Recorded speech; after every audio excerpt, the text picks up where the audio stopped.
In the quiet of the night, ladies, I hear a whisper in the wind. gentlemen, A fragile tone welcome to the pulls me guitar gently angle. through the fire. Every chord remembers you. Every chord remembers you. Every note becomes a Every name. note becomes a I'm name. reaching through the frequencies, but nothing sounds the same. Do you feel it? Do you feel it in your heart? Are you ready to go?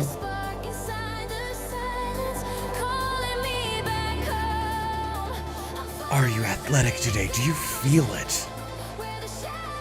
My friends, do you feel it? The athleticism, the electric guitar, the voltage, the volume, the distortion. Oh, baby, baby. Buckle up. Buckle up, ladies and gentlemen, because this stream is going to be athletic. Oh, baby, baby. Start the clock. Of Sorenzo.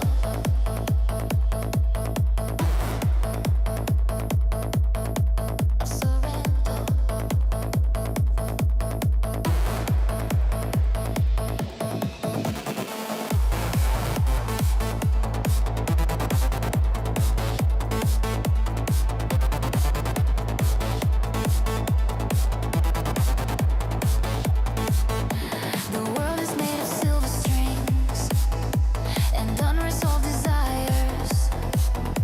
I chase the tone that once was yours through broken amplifiers. You fade into the reverb, but I still can't let it win. I hear you in the distance, pulling me again. I feel the air around me tremble like a truth I can't let go. A spark inside the silence calling me back home.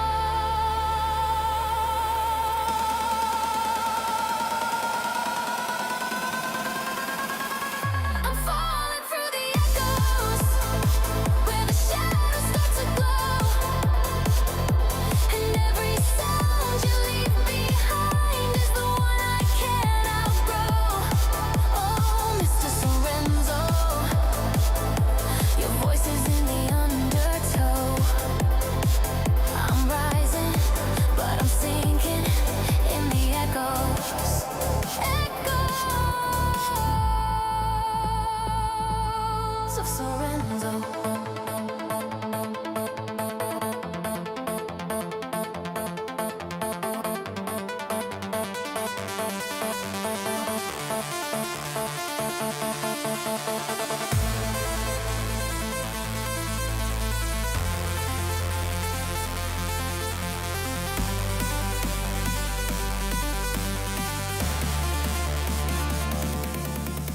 Hold me in the static, guide me through the dark.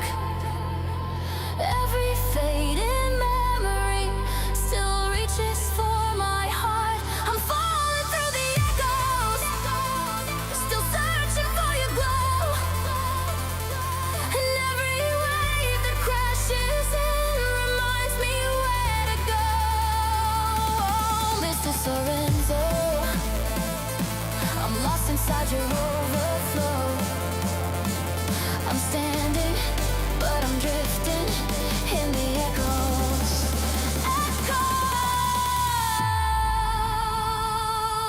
Echoes of Sorenzo.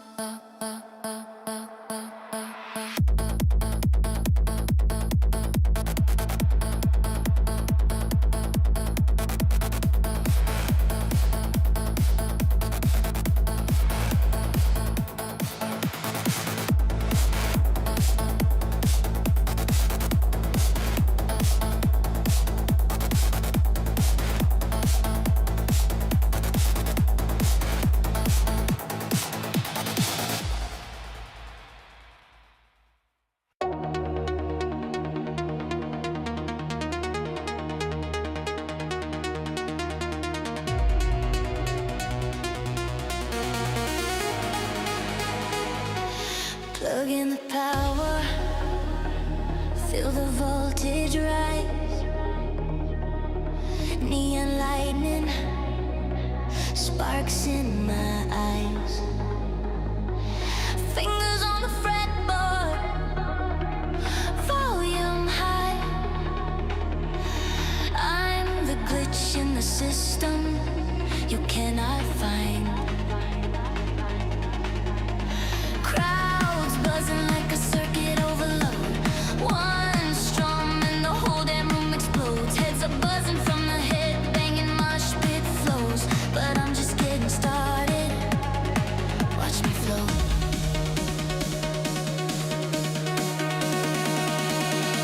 Ooh baby, baby. Ooh baby, baby. Ooh, baby, baby, baby, baby.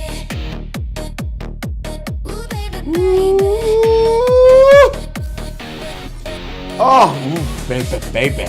Ladies, gentlemen. Oh, baby, baby, baby, baby, baby. Ladies and gentlemen, good afternoon, good morning. I don't know where you are in this world. Welcome to the Guitar Angle. I am your hostess with the mostest, Mr. Sorenzo. And boy, oh boy, we are going, ladies and gentlemen, I gotta tell you something. I gotta tell you something. We are going to have an athletic stream today. Today's stream is gonna be awesome. Ooh, because let me tell you why. Let me tell you why, ladies and gentlemen. Because the guitar market is hot. The topic of discussions are going to be athletic. Already we got people joining in. Zuhair, good morning. Guys, we're going to talk about so many awesome things on the stream. Today's stream actually might go a little long because there's so much awesome stuff to talk about. Number one, Jackson's new models are out. Schecter's new models are out. We're going to talk about two really awesome guitars. And we're going to talk about something on the stream today that we don't often discuss. Then we're going to talk about a magnetic guitar bridge. A guitar bridge that doesn't have a physical connection. It's made out of magnets. Magnetic. We're going to talk about that. Fender is coming with some new products that we did not see that come in. Talk about that. Reverend Guitar's got a new model. We're going to talk about that. We got an article from Washburn. We're going to talk about Kiesel going old school. There's so much to talk about. Boy, oh boy, there's so many awesome things happening. So, ooh baby, buckle up. Ladies and gentlemen, buckle the heck up because we're about to go. We are about to go. Zuhair says morning. Good morning. How you doing? How you doing? Zuhair says, you said I didn't give any hello last time. So there it is. Oh, that's nice. That's kind of nice, don't you think? Look, it's a lovely thing if you come in with a hello. How are ya? How you doing? It's a better energy to start the whole thing with, okay? Unbelievable, this guy. But we love that. Okay. All right, hold on. Put it down. This is a little too excited already. Like, let's not do that, okay? But we like it, see? We like it when you start joining the stream with athletic energy. With like, boy, oh boy, we're ready to go. Boy, oh boy, we're feeling positive about the whole thing. We like that, Zuhair, when you join that way. Believe me. We tried not liking it. We tried, you know what? We thought, you know what? Let's just get everybody to go a little negative and like them that way. We tried. Unfortunately, it didn't work out. I gotta tell you.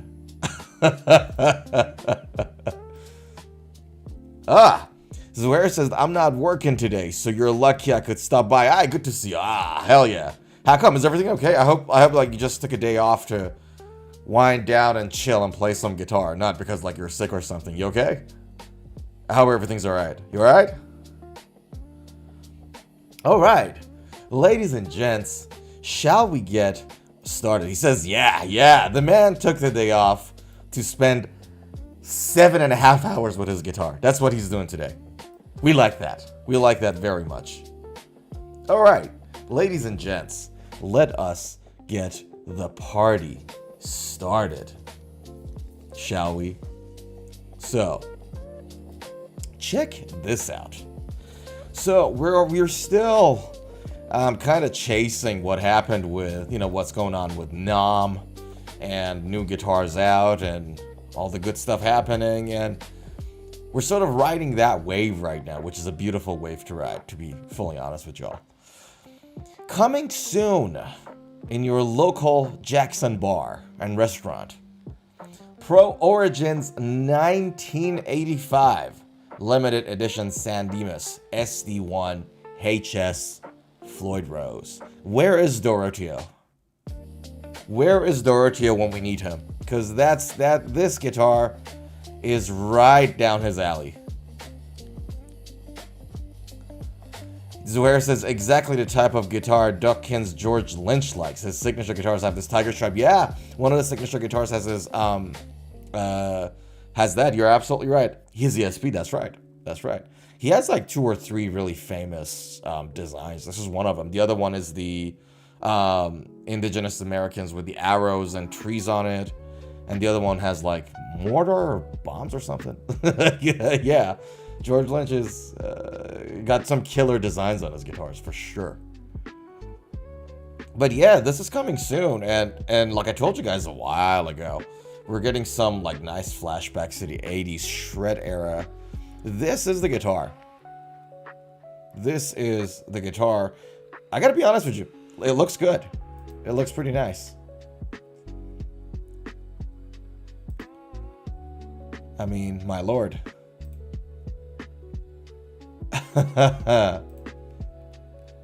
There we go. And there we go. Okay, so what do we have here in this guitar? We kind of got what it looks like. Alder San Dimas body, 12 to 16 inches compound radius ebony fretboard with large black dot inlays. Yeah, 12 to 16 is really Jackson, isn't it? It really is. And then 22 jumbo frets, top-mounted Floyd Rose 1000 series double locking trim, standard. Volume and tone knobs, bolt-on maple neck with graphite reinforcement, and tilt-back 6-in-line black headstocks. Okay, so essentially, this neck, you got the truss rod in the middle, right? And then on both sides, there's going to be some graphite reinforcements going on. And that basically, really allows you to have a stable neck. To be fully honest with you, ideally, I don't think it's a good idea to get, your relief from your truss rod. Your relief should purely be coming from your strings. And if you got a nice stable neck, that's always a win. I like it. I think more and more guitars are having the graphites or platinum reinforcements on either side of the truss rod, and I think that's a great thing. I really do. I don't know what it does, to be honest with you. I don't know what it does to like repairs. Like if you break a guitar neck, how would the repair go? Would it be like more expensive? Would it be more difficult? I don't know. But it's good that they have them because, how often do you break a guitar neck? Zuhair says, you said the compound radius fretboard is more flat towards the headstock and more rounded towards the body. No, the other way around. So it almost always, literally always, is rounder towards the lower registers on the headstock end, and then more flat towards the higher registers or more towards the body. And the rationale for that is that you hold more chords, more likely to hold chords on the lower registers closer to the headstock. And because your fingers are round, your hand, there's a curve in your fingers, right? That's better suited for holding chords. So it's more round towards the headstock. But then as you go towards the body to the higher registers, so you play higher notes, going lower your altitude, but going on higher notes, on higher registers, it's more flatter because then it makes it easier for you to bend, it makes it easier for you to noodle. You just don't have that neck fretboard curvature to fight against. So 16 inches towards the body, 12 inches towards the headstock. Zuhair says, oh, that sounds weird. Gotcha. Yeah. Yeah. So it's always like that. I don't think I've ever seen a fretboard that's the other way around. That'll be weird. Like, that'll be really weird. It sort of defeats the purpose, I think. Yeah. 22 jumbo frets. Top-mounted Floyd Rose, volume and tone. Bolt-on maple neck graphite reinforcements. Seymour Duncan JB on the bridge. Classic. And hot rails on the neck. Pretty good pickups, gotta say. And it comes in its own gig bag. Azor says, haha. Yeah, man, it'll be weird, right? If you do the other way around, it's like... yes, you leave guitar players traumatized playing with that guitar. Maybe we should do it. Maybe that should be our project. We should get a guitar neck and compound radius it the other way, and then hand it to people, see how they feel. Just get record their reaction on camera. Just like, people are gonna leave that guitar traumatized. It'll be hilarious. But yeah, for 40 years, Jackson's been the guitar of choice. Pro Origin 85, fine. Built with pride in Ensenada to celebrate Jackson's beginnings, the Pro Origin series. Bring back the San Dimas style Charvel that defined a generation of boundary-pushing guitar gods.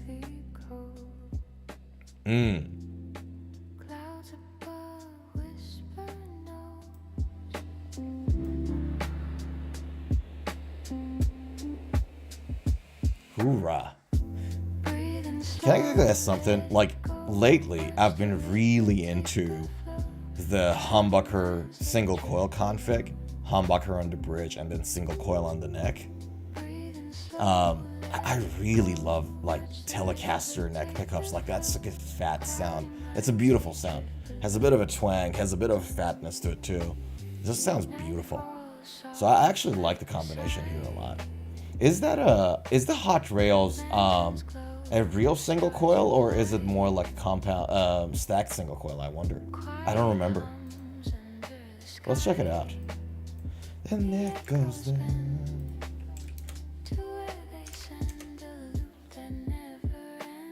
No, that looks like it's a real... No, it looks like, yeah, it's hot rails. Right. Okay, yeah. How did I miss that? It's rails. Cool. Yeah. Zuhair says, I usually don't like Floyd Rose bridges, like many people due to the difficulty of maintenance, but I heard the originals last longer and the specials wear down in a year or two. Yeah, look, generally with double locking tremolos, I think you're right. Just setting up the guitar from the scratch, restringing from the scratches is more time consuming for sure. Intonating is a bit of an extra hassle too. It's not as straightforward as the hardtail, for sure. But what I've learned is that there are some trims that make your life a lot easier, and it just works better for you. Like, I have Floyd Rose originals, and I have Schallers. Schallers are probably my favorite right now. My lord, Schallers are great. Like, if you get like a German Schaller, they're so good, so easy to deal with, so accurate. So I love those. Yeah. And so this is the thing, right? Like, with my guitars, like, you see guitars that have either a Floyd original or a Schaller on it, and then the other guitars are like hard-tailed with like just a volume knob, because I get the fatigue on having too much going on the guitar, and I just want simplicity, you know what I mean? Just put it in there, man. Let me intonate by like just rotating the screw and set it up easily. I don't want to spend an hour doing it. So I get the fatigue, to be honest with you. I do get the double locking tremolo system fatigue for sure. I do sometimes.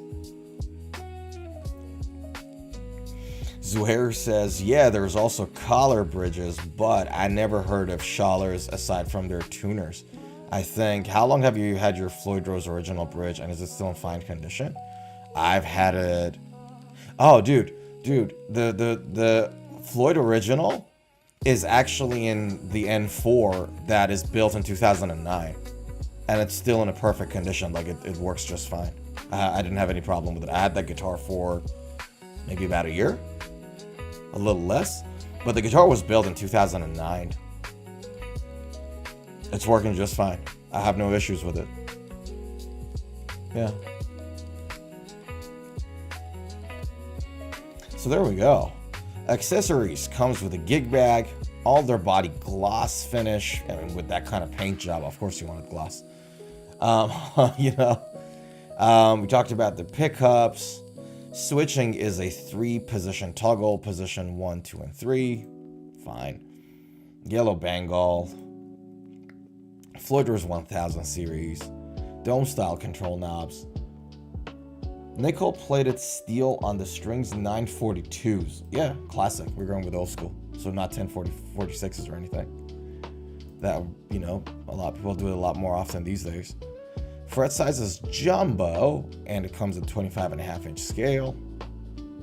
And I think the rest of the stuff we talked about, the nut is a little thicker than I thought it would be. So it's 4286. Just a little thicker than your usual 42. Zura says, wow, so that same original bridge was used by people since 2009. Yeah. Look, for fairness, the guitar that N4 was from a really old guy who hardly touched it, who bought it, hardly touched it, and he wanted to give it to his kids, and the kids didn't want to play guitar at all. So he was like, screw it, I'm just going to sell it because I can't play. Like, he was in his like mid-70s. And he just had a lot of guitars, and he just wanted to sell the N4. And I was lucky. I got that N4 in a mint condition. Like, that guitar was literally brand new from 2009. I just got really lucky on that. So, for fairness, people didn't use it crazily since 2009. But it was there on that guitar since 2009, and I've been using it. It's been my main guitar for just less than a year. Yeah. Dude, they're sturdy. They're not that bad. Like, you know, unless you do some weird stuff on them. Like, they're not that bad. Surely they last longer than 2-3 years. Yeah. This is where it says, yeah, you gotta search around to get lucky buying things online and not get stamped. Yeah. Look, there are certain things you get your hands on and you're like, damn, that was lucky.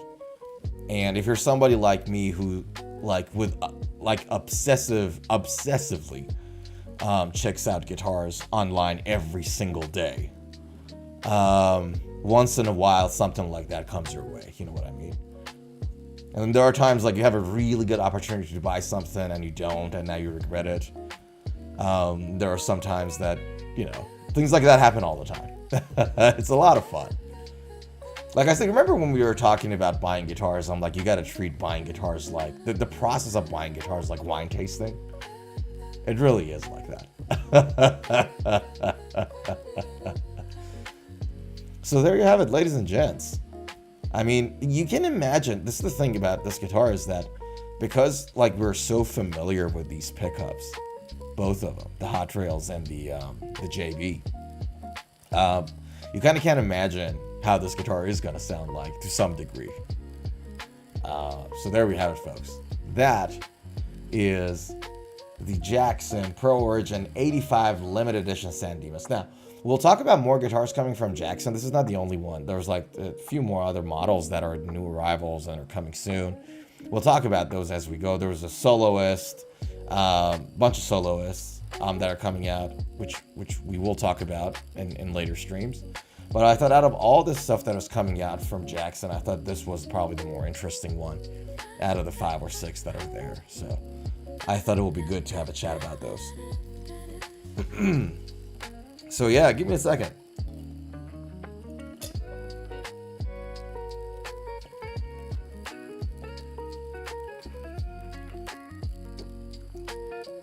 My lord. All right. Let's talk about something that I thought it was interesting. So, if you guys remember, on our last stream on Saturday, we talked about Bob Chapman at NAMM, we talked about how the Chapman website was not updated with the new guitars, the 2026 arrivals. But we also said that Bob Chapman, in multiple different interviews, said a few things. When we talked about in our last stream, we said he talked about having graphite, stabilizers, reinforcers in the neck. We talked about the pickups becoming, Chapman guitars pickups, so we're not using, other, third-party pickups any longer, and things of that nature. So at the time on Saturday when I went through these, there was nothing on the Chapman website, right? Absolutely nothing going on the Chapman website. However, there is a blog now. I call it the statement. I guess he called it a blog. There is a blog on the Chapman Guitars website. So as you guys can see, no new model is out yet. These are like last year's model. There's nothing really new there, right? However, there was this NAMM 2026 and sort of a thing that came out that I thought it would be really interesting for us to sort of have a brief look at it, right? So I told you guys the other day that Bob Chapman said that the focus of the guitars are gonna be more now towards like with performers in mind, like actual musicians going out and gigging and things of that nature.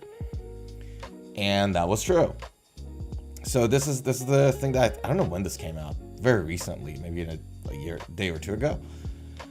Nevertheless, our guitars are designed around the player. What tier of player? 2026, we renewed focus on the needs of today's working musicians, right?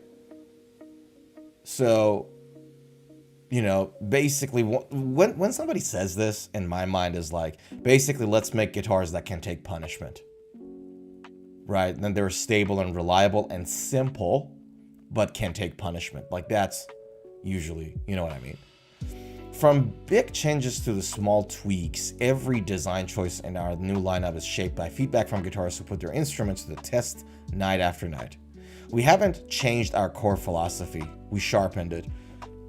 Our goal is straightforward: build guitars you can trust to be responsive, inspiring, and true to your style. And that's why every guitar now receives, check this out, full QC, and there's a spelling error there, QC and approval from one of our luthiers, is designed premium modern features, and is refined for the playability that makes the guitar stage ready. These guitars, if I'm not mistaken, are built in India. And so essentially, with the QC now, I don't know when he says one of our luthiers, are they luthiers that are part of Bob Chapman's UK team? Are there local luthiers in India? I don't know what that means exactly, but I know that Bob Chapman is now, if I'm not mistaken, he's doing his stuff in India, his guitars. So, there we go. Player ready checklist. For 2026, we have carbon rod reinforced necks, we talked about it, magnetic cavity plates, spoke wheel truss rod adjustment, so basically at the neck shaft, updated carves for comfort and playability, that's your body contours, Chapman pickups by Bob Chapman and Trevor Wilkinson, and then flame maple gloss tops with satin backs. And we still have stainless steel frets, lumen lace, tusk knot, locking tuners, weight relief bodies, triple bleed, and orange drop capacitor gig bags, etc. Alright, so here are some of the lawmakers, the tellies, which honestly, I really thought the Blackberry Storm looked really good.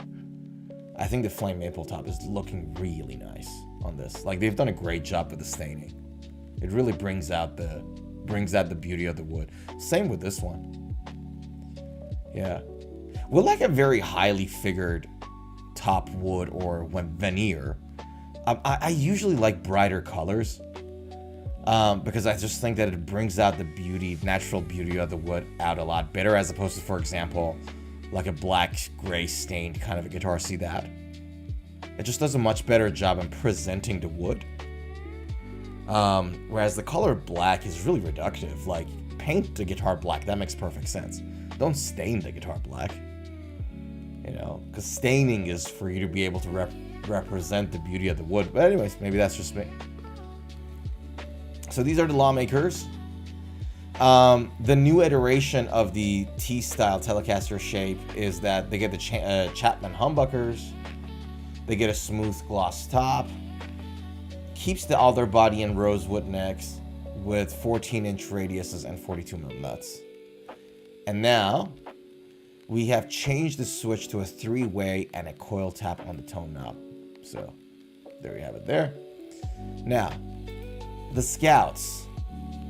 For this year, the ML1 or the Scouts is going through the update. I don't know why he changed it to Scouts, man. He should have kept the old names. Why wouldn't we call them ML1s and ML3s? Everybody knew it. Everybody knew those names. They were simple and easy to remember. I don't know, man. I think they made a bad call on that one. Alright, so the new Scout is the much requested double cut version of the Legacy series. The double cut version of this, basically.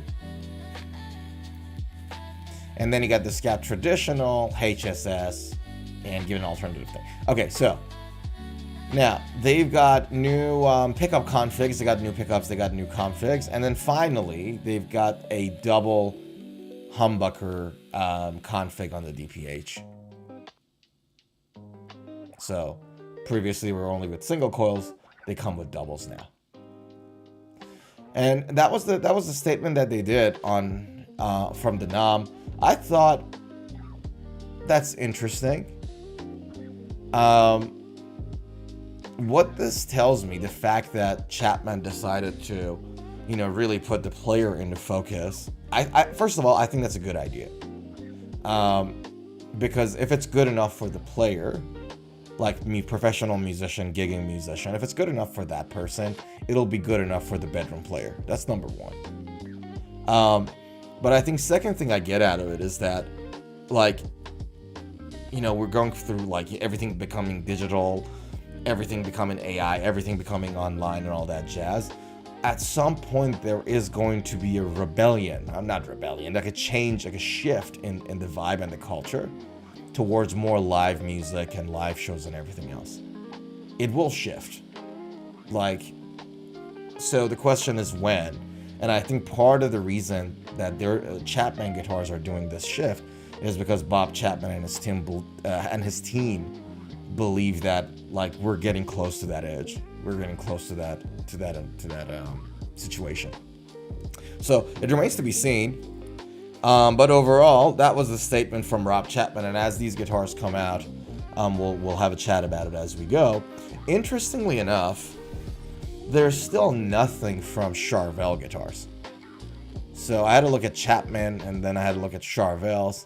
Charvels are still dead quiet. I think the only new thing we saw from Charvel was the body of Charvels being used on a Jackson guitar with a Fender headstock. I think that was like, what was that, like a stream or 2 streams ago? I think that's as much as you can see from Charvel guitar these days. So that was that. And then, guys, this is the thing. We don't usually do this on the stream because, to be honest with you, usually websites don't do it. Check this out. So, you guys remember a few streams ago, we talked about that really spec'd out 50-year anniversary Schecter guitar? So now, there's a bunch of like production models, not production models, but like C1 is a production model, right? They got a bunch of them out for the 50th anniversary. Now, I'll be honest with you, I genuinely don't dig this color. I think that was a bad color choice for the 50th anniversary. Like, what is this? Right? Oh, you really? Zuhair says looks amazing. Total love. Really? That's the thing, man. Like, how much tastes change from one person to the other? Well, I'm glad you like it. But that's the guitar. Now, interestingly enough, and we're going to talk about that in a second, we're going to talk about this wiring diagram together in a second too, which is very simple, but I thought you guys may find it interesting. For those of you who like modding your guitars, you know, doing a bit of soldering and all that jazz and change your pickups.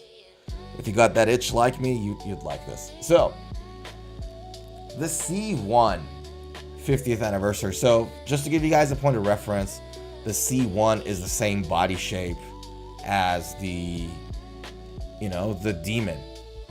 Very similar. C1 is a model of its own, obviously, too. This guitar comes out at $1,700. Now, just before we even get there, I dig the bridge so hard. The bridge is simple, it's rounded, not a single screw popping out like that. I just love the bridge so hard right now. Then we got a multi-ply neck on this baby. Look at that. And locking tuners. And it is a neck through guitar. I mean, the neck is specced out of its mind. Let's talk about it, shall we? So, celebrating half a century of innovation, style, uncompromising performance, we got Schecter. Now, check this out. It's called the Gold Burst. I don't know. Anyways. Now, 50 gold burst, the color, black and gold hardware, carved top, that little sort of like a curvature there. It's right-handed only, neck through with ultra access. And usually, guys, with neck through guitars, if these things just pause, I would be able to show it to you. See, with the neck through design of a guitar, the damn thing keeps moving. Are there any other photos? Why can't I like just pause this darn thing and just talk about specs on this guitar? Why is it such a hard thing to do? Okay, so with these neck through guitars here, right? Because the middle section of the guitar is just made out of one piece of wood or like one chunk of multiply wood, it's so easy to carve the heels out like a little more there, so it will be a heel-less design, and so that helps with the access to the higher registers a lot. So that's actually a direct consequence of one of the benefits of having a neck through design. Some people believe that it helps with the sustain. Some people believes with how much the neck actually rings as you play. All well and good. I think it, in my opinion, it does have an impact to some extent, but one of the really big ones that it's undebatable, like you can just feel it with your hands, is the fact that, you know, because it's just one piece of wood, you can shave a little bit more from there, so you're not going to have a guitar heel going on over there. And this is a multiply wood, like, you know, you have 1, 2, 3, 4, 5, 6, 7 pieces on this. These two probably walnut. I don't know what the middle bit is. But that's, you know, that's reinforced. That's a reinforced neck for you right there. You know? Swamp ash body. Nice and lightweight. Bright sounding. Back is a one-ply binding hip shot hardtail. We love hip shots. Now, neck. Check this out. Tone Pros M Series tuners. Ebony fretboard. Maple. Oh, it's Paduke. How did I miss that? Of course it's Paduke with that red color. Can't believe I missed it. Okay. Maple walnut Paduke multiply with carbon fiber reinforcement rods. Ah, this neck is insane good for a 6-string. Hell yeah. Offset brass ring inlays, lumen lake glow in the dark side dots, 25.5-inch scale, ultra thin C, yes. First fret is 19 mils, 12th fret is 20 mils, 24x jumbo. Can I tell you guys something?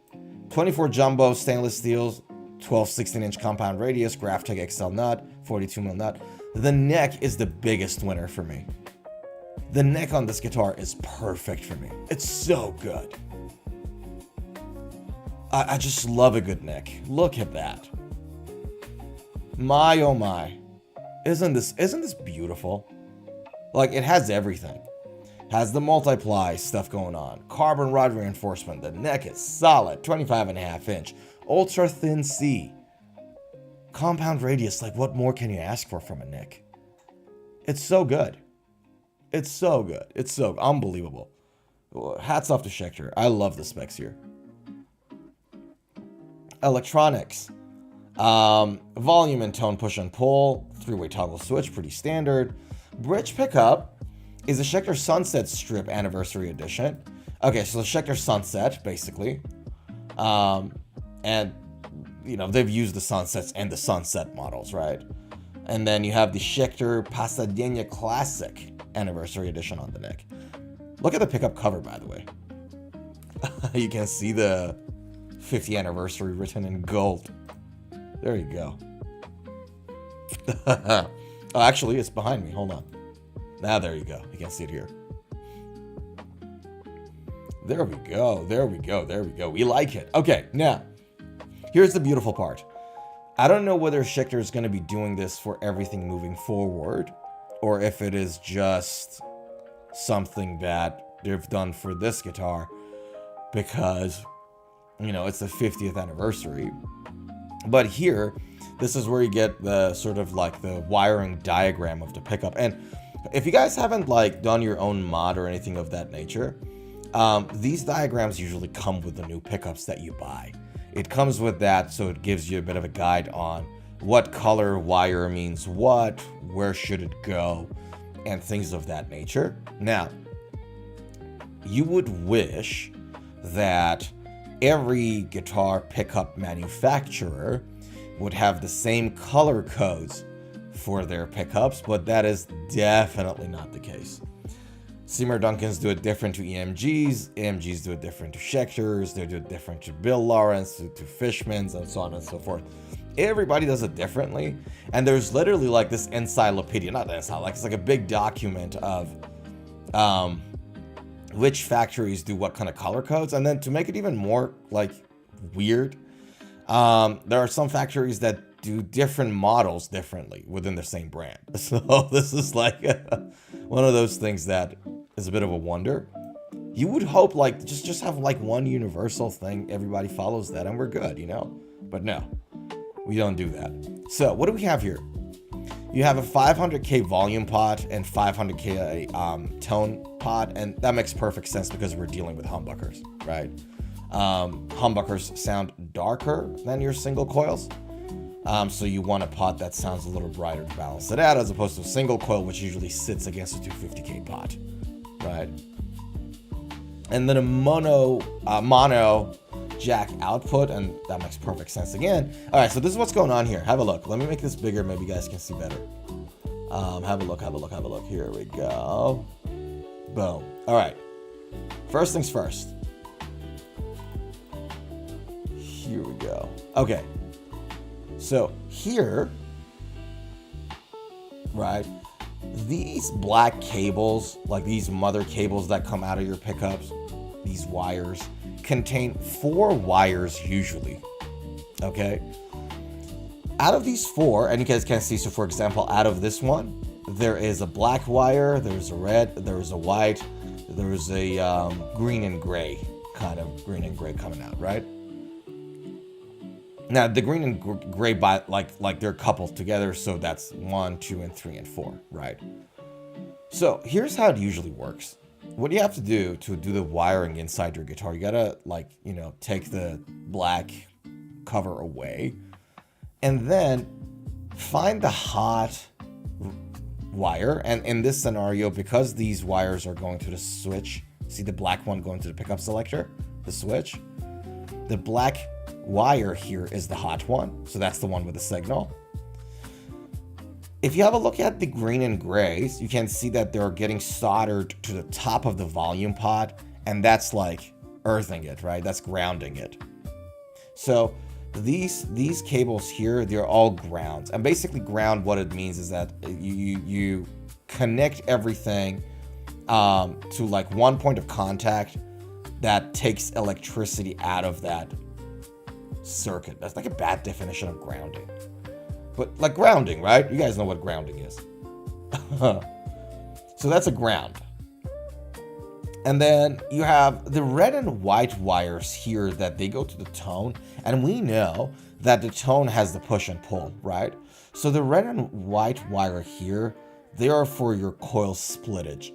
So you want to split the coils. That's what it pertains to.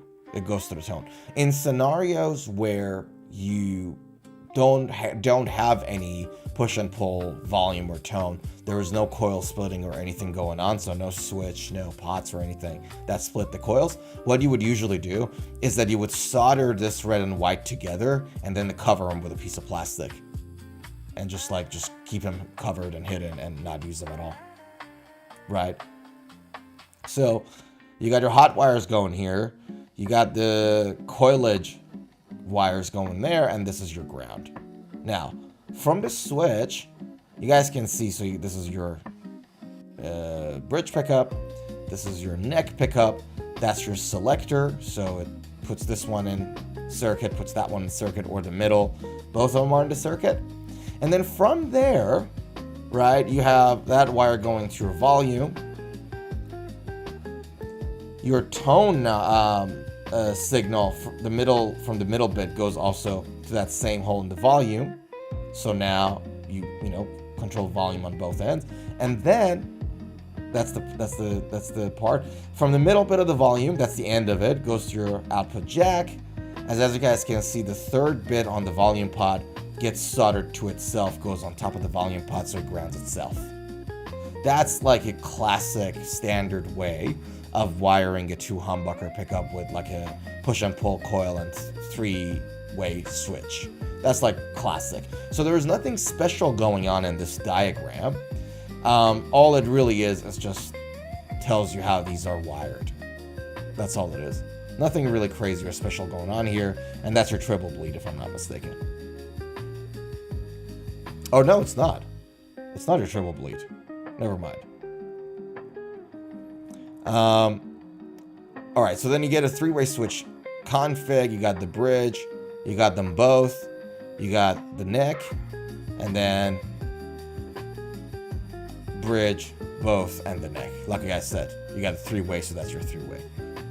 So that's like textbook standard. There's nothing new or interesting or crazy here. If you guys buy a pair of pickups, or just a single pickup, doesn't matter. With any pickup that you buy from like a reputable brand like Seymour Duncan, EMG, Schecter, DiMarzio's, whatever, right?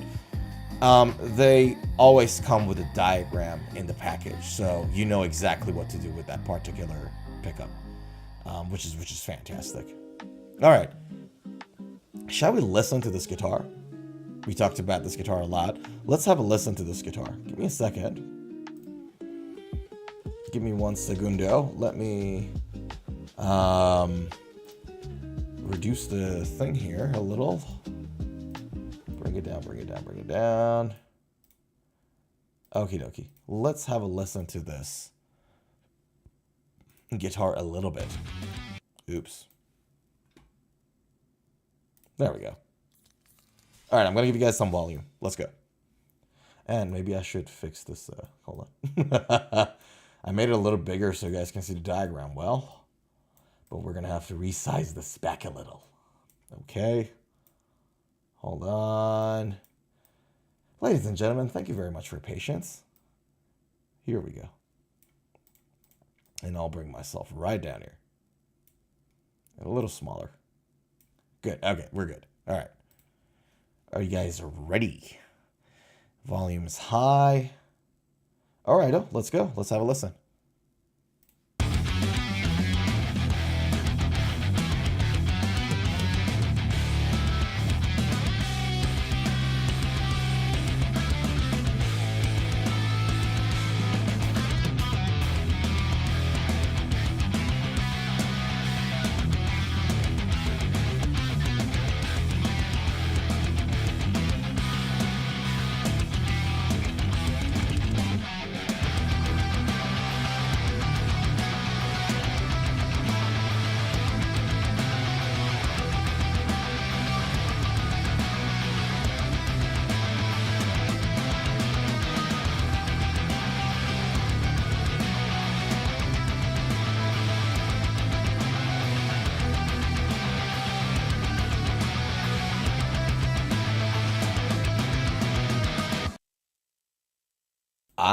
I thought, I could be wrong. I'm keen to hear your thoughts.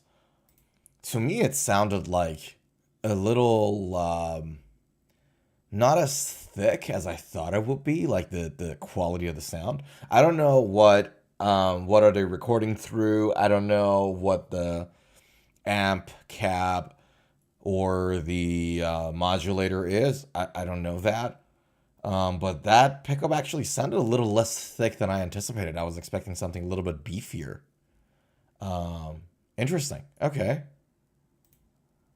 Celebrating half a century of innovation, Study One No, FRS. no, I don't. We've already talked about this spiel. Can we hear from it, the guitar, a little bit more, or no? Okay, that was it. This is the graphics, huh? Hold on. Let me check this out. Ooh, yeah, look at that. Oh, this is great. This is great.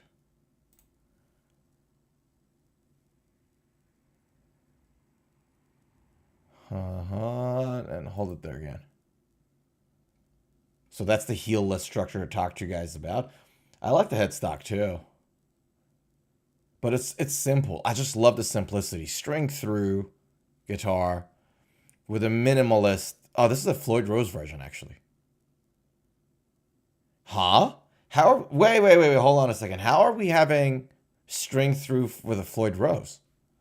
Are these different guitars? Is it every time it flips, is there a new guitar showing? Hold on, let's go back. I'm getting confused now. Floyd Rose. All right, this is the Floyd. Okay, good. This makes sense. All right, there we go. This is the hip shot one. Okay, so with every flip, there's a new guitar. That makes sense now. I felt like bamboozled for a second. Yeah, that makes a lot more sense now. Because I was like, hold on a second, what? Okay, so this looks really... That's why I love hip shots. It's just nice. It's just simple. And then string through, you know, the string is nicely connected to the body of your guitar. And hip shots, you just can't go wrong. And this is like the I don't want to call it two-nomatic, but, you know, that bridge version of it. Yeah. Huh. Interesting. So there you have it, ladies and gents. Your 50th anniversary C1. And there's others, like there's I think 4 more models in total that they shot out. So you had the C1, you have the C1 Floyd Rose, you have the Tempest, and then you have the Avenger.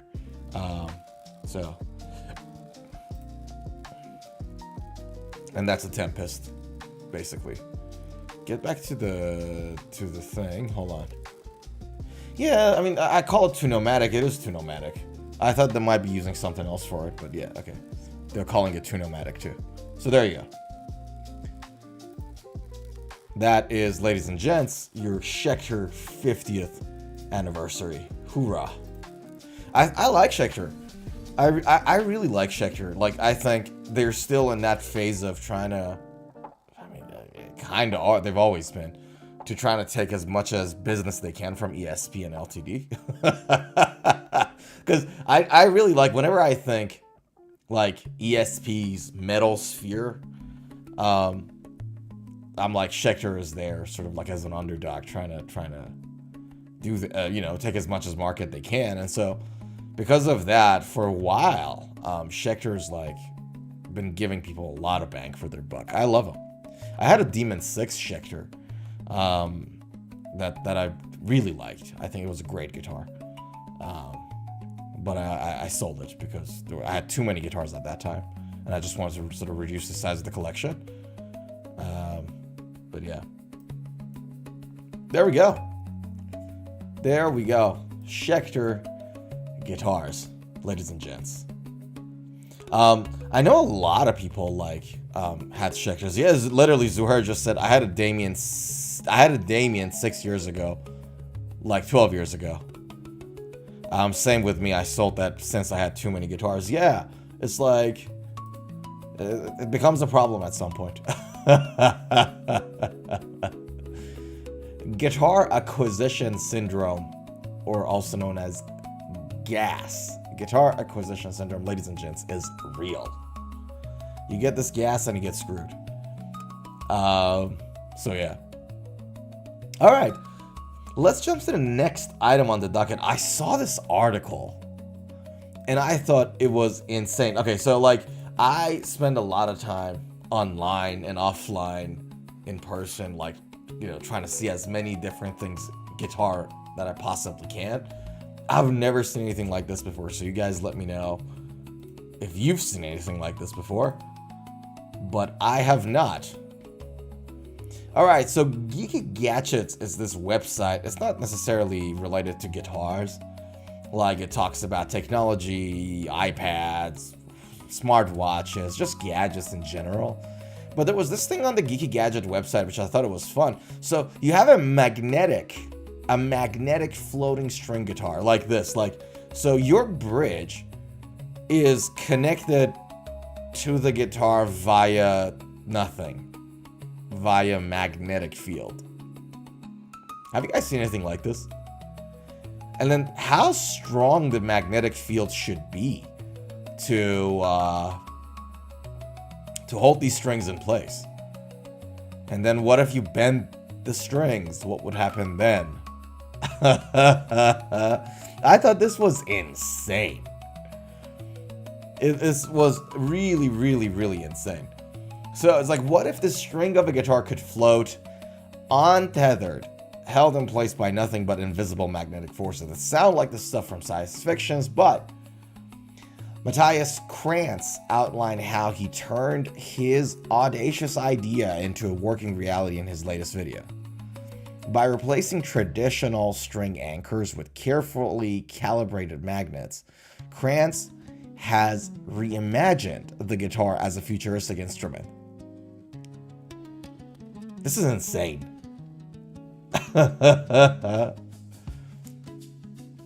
Okay, so key takeaways.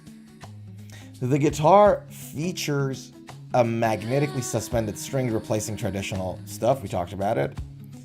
Significant engineering challenges were overcome, including achieving precise string tension and stability through the use of a stronger magnet and meticulous alignment technique. You guys understand, like, the stronger this pulls, the higher the tuning of your strings are gonna go. So in a way, tuning this guitar is a lot closer to like a, I don't know, a floating bridge, like a tremolo, a double locking tremolo system. Because in that, you have to balance the tension in the springs with the tension in the strings, like springs and strings. And so you got to do that balancing. And now he's doing this balancing with basically nothing, with two magnets, which is insane. Which is insane. Innovative tuning solutions were developed to address the unique challenges posed by magnetic suspension, allowing accurate pitch control comparable to traditional guitars. And then the guitar's structural design transitioned to more durable metal components, making sure resilience against magnetic forces while maintaining a sleek, modern aesthetic. Hell yeah.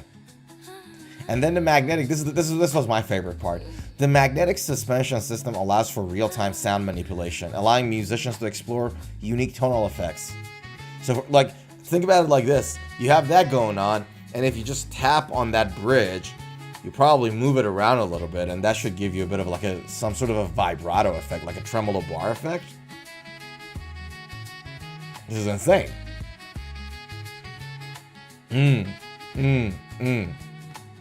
Yay. Okay, let's watch this. Hold on. As much as I like this music. Alright, let's see if we can see this video a little. Hola. Give me a segundo.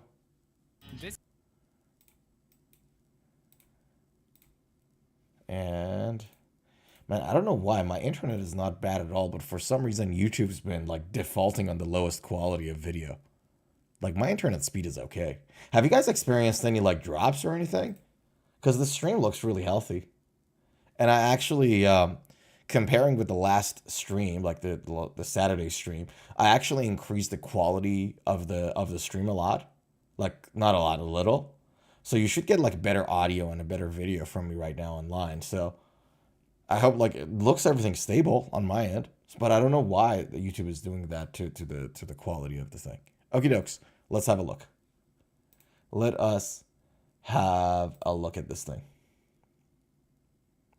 Zuhair says, yeah, I experienced a freeze here today about 3 times initially, only momentarily. Ah, interesting. Okay.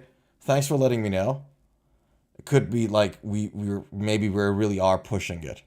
Like we're doing like the max high quality that the current internet system, internet speed allows. Yeah, okay. Thanks for letting me know, man. Appreciate it. Okie dokes, let's have a look. This guitar looks pretty normal, until you notice the strings aren't attached to the body. They're pulled in tension by these extremely powerful magnets. And this gap changes everything. How you play it? Wow. What it sounds like? Go back. What it sounds changes everything. How you play it? Yes. Wow. What it sounds like? Why does it sound so good? And the amount of fingers left on my hands.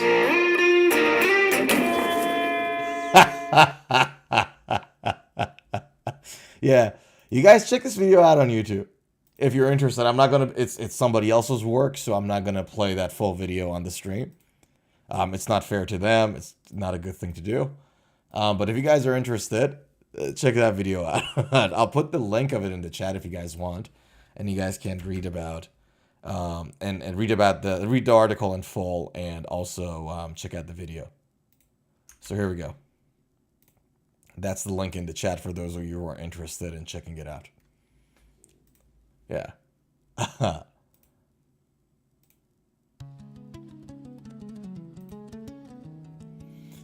Alrighto. So, okay, so that was one piece of news that I thought like was a nice article to sort of quickly touch on. And then there was another piece of news that came out from Fender, which I thought it was interesting to talk about. Watch this. So, Fender has a section on the website called New Arrivals, and when you usually go there and click on it, you would expect new guitars. It's not really new guitars. There's not many new guitars appearing on Fender since the last week or two, right? So not much new guitars going on the website yet. However, there are a couple of new merches or accessories, if you will, out there that I thought that was interesting. So they got a new set of necks going out, like a bunch of new necks are there. So for those of you who like modding, like changing the stuff that's out, they're coming out with like driver ruler combination set, but most interestingly, they're coming out with a new set of Fender strings, which I thought that was interesting. So it's like a nickel-plated steel Fender guitar strings. They're bullet-ended, and they come in what, like 942s, and that's really it. And then the bass, right? So 4500 for the bass. And I thought, yeah, didn't see that coming. Not a surprise at all that they've done that. The color is a little weird, I guess, but but I'm not surprised. Not surprised that this is out. They got a new Classic Series Strat Galaxy wood case, which I thought that kind of looked insane too. Check this out. I mean, I don't know what to call this. It looks like a Barbie doll thingy going on, with all the sparkles and everything. But so there you go. They got that going on, which I thought that was interesting. Then one more thing. There's a water bottle that made me laugh. I swear there was a water bottle. What was it? Oh, you got the Barbie thing going on with the cable too, by the way, with the lead. Ah, there it is. Yes. Fender since 1946 stainless steel water bottle. And I'm like, you know, since 1946, the best innovation we did was water bottle. It made me laugh. Yeah, but they're really going all in on that Galaxy Barbie girl stuff, hey. So I thought that was kind of interesting to talk about. For those of you who are interested in buying some Fender water bottles or Fender strings, there you go. Boy, oh boy. All right. Let me take a quick pause here. We are at that time on the stream. Let me play our favorite song on the stream. And we come back to this song again. This is the calming thing when we get to our favorite part of the streams. Regulars know it. If you guys are new to the stream and don't know what we're doing here, this is one of our favorite parts of the stream. When I'm getting, when I drink to your health, guys. I'm thanking you guys for joining me. Zuhair asks, are you okay? You're sweating. I'm okay. We are in Australia in the southern hemisphere. And in Australia right now is peak summer. And that is why I am sweating and I'm shiny. It's either that or all the vitamin E moisturizers that I put on.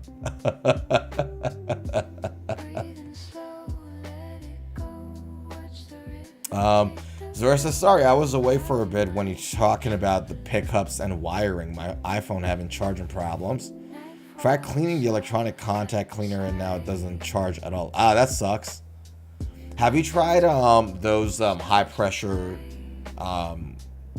wind bottles? Like the WD-40 has one, I think. The brand WD-40. Like they have this like high pressure air canisters. And you just like, they have like this really narrow straw that goes into the thing, goes into the iPhone hole, and you just blow like high pressure wind in it and it cleans the stuff up. iPhone 13 has a wireless charging, so I ordered a MagSafe charger. Oh, okay, you're fine then, dude. You are good.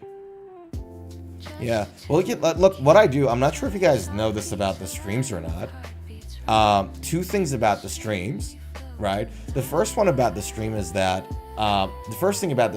number one, we don't have any ads when we're live, right? So when we're live, I disable the ads. Now, funny enough, there are some times when I disable the ads and then it kind of automatically goes back to it. So when I save the setting, it doesn't get saved. If you guys see ads in the middle of the live, when we're actually live, do let me know. And then I'll have to go back and change the settings again and redo the whole thing. But check this out. Like if you guys, I'm not sure if you know this or not, so I'll just share my screen here with you.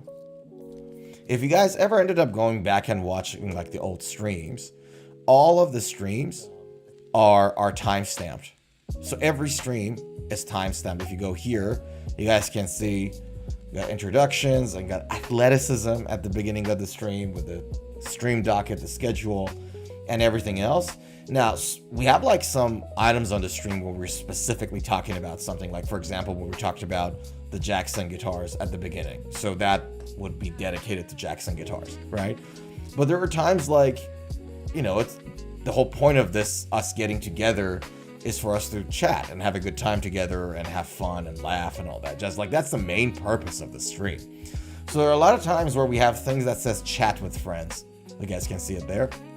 Now, in chat with friends, it's not just chit chat and like hanging out and all that jazz. A lot of times in chat with friends, really interesting conversation happens. Like, for example, somebody on the stream comes in and gives me a piece of information about a particular guitar or pickup that I don't know. And then we start sort of like debating about it, having a chat about it. And those are the stuff that are there. Or even better, sometimes there are situations where people crack superb jokes, like Shaolin was talking about the tempered frets like not being straight, and we had a nice laugh about it. So they're all there. So if you guys like want to go back and there was a piece of info on the stream that you want to go back to, you don't have to like look blindly. I timestamp every stream immediately after that stream is ended. So usually it takes me about 20 minutes, 30 minutes to do it, depending on the stream. Sometimes less, sometimes more. But if you give it like say half an hour, after the stream, everything is timestamped, and hopefully the video is processed at high quality by YouTube servers too, so you guys can see something really nice. Yeah. So I thought to let you guys know, like, that thing is there. With that being said, ladies and gentlemen, I think today's stream is a little quieter than last Thursday. Last Thursday, the stream was insane. But with that said, guys, thank you so much for hanging out with me today. Zuhair, you are a star, brother. You're always there hanging out, chatting, chit-chatting, cracking jokes. We like that. And you joined the stream today athletically. You came with a hello. Zuhair says that's helpful of you to timestamp. My pleasure. That's the purpose of this stream, man. To be helpful and to have fun. So there you have it. Guys, I'm gonna open this can and drink it to your health. That's not our stream music. There we go. That's our favorite part of the stream's music. But anyways, let me open this can, guys. So there we go. Guys, drinking this to your health. Thank you so much for hanging out, guys. Have a great rest of the week. I hope you guys have a super day and a great rest of the week. Cheers to your health. Clouds above whisper notes.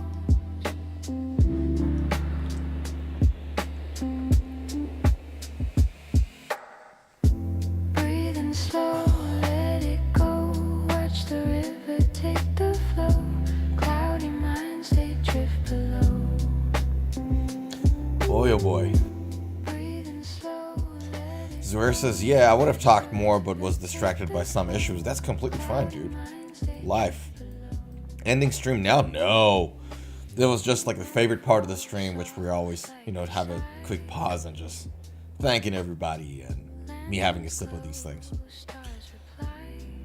I bought 2 slabs of these green teas. I love these green teas, man. They're so good. It's like a nice replacement for beer for me, given the fact that I quit like 6 years ago. But yeah, Zuhair, guess what else I've got here? We got the whole thing. We got the whole thing sorted. We got like 5 different types of drinks in my preparation for the stream.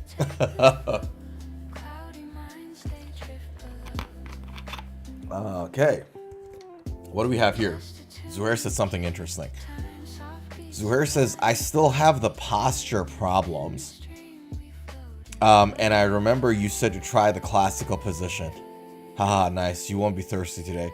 Bro, it's so hot in here. And like the thing with like Melbourne, Australia, is that if you don't like Melbourne's weather, you have to just wait for 5 minutes.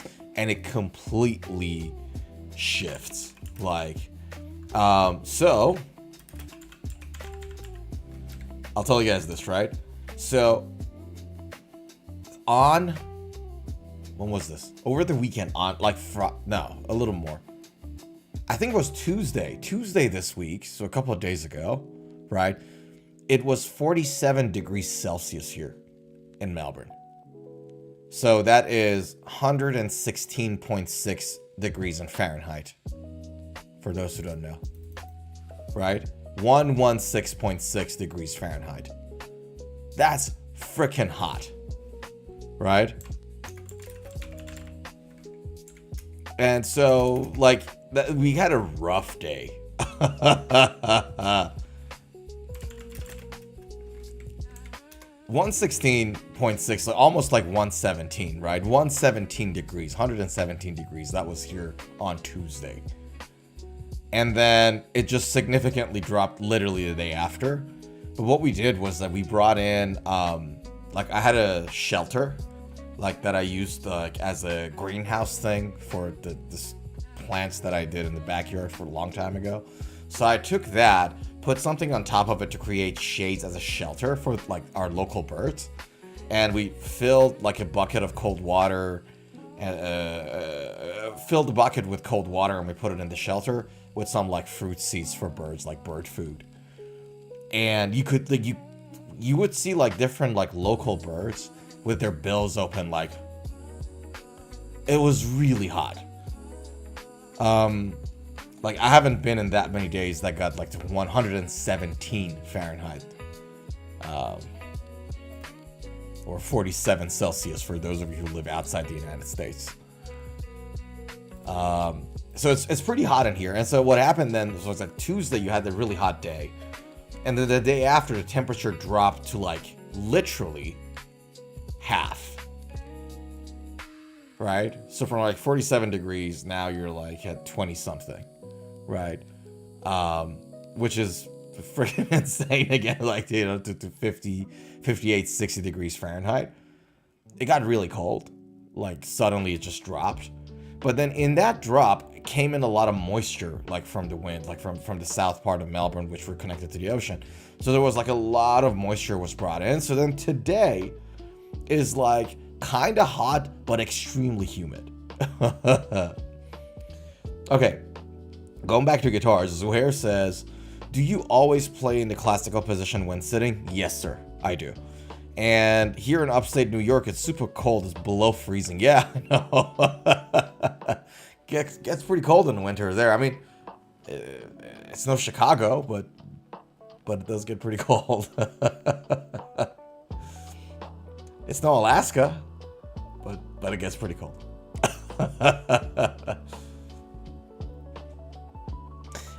You know what it's like? Look, and this is what I said. If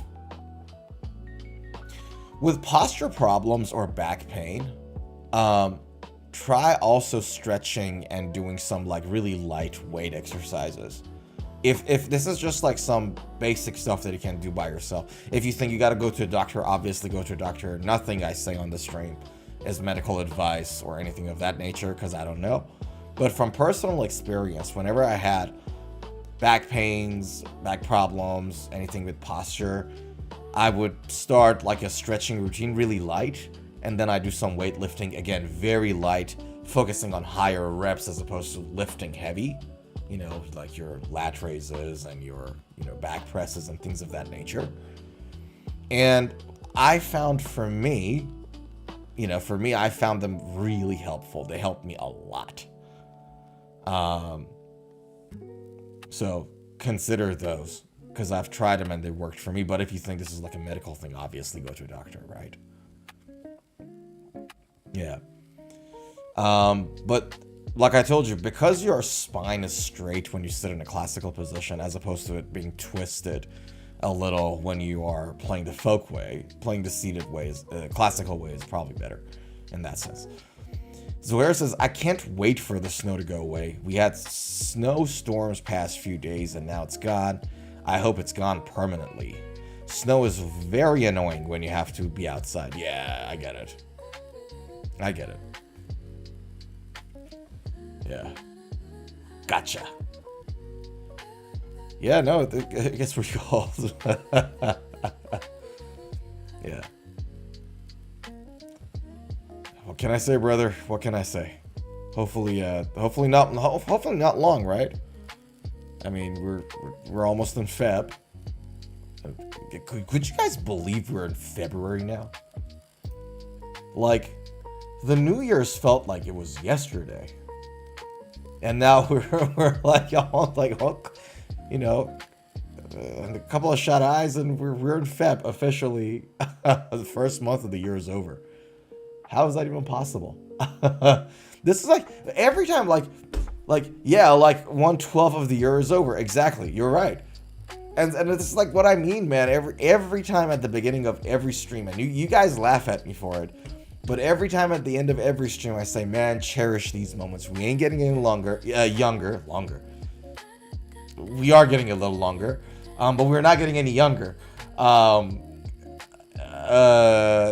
You know, and cherish these moments, and you know, if you love playing the guitar, prioritize it, play it, have fun with it. That's what I mean when I say those things.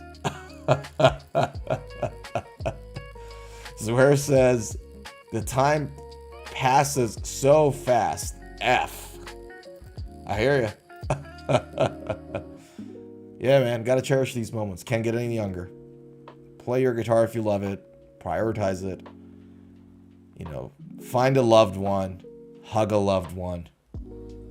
Tell a loved one you love them. So, yeah, gotta cherish these moments, man. Okie dokes. Shall we jump to the next item on the docket?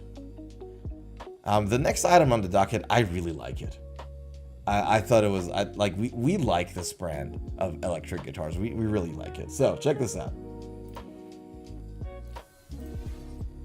Alrighto, Reverend. Ladies and gents. Okay, Reverend came out with a new bolt-on series model with a P90 in the neck position.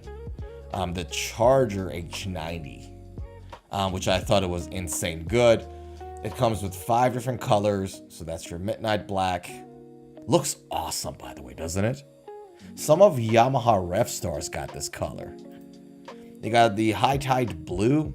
Love it. Masculine. So good. I love this too. You got this Sandstone. You know, okay, I get it. Fine. And you got the metallic Bordeaux. And then you have this feisty red, which kind of looks like orange to me, but that's okay. Now, Zuhair is trolling us in the meantime.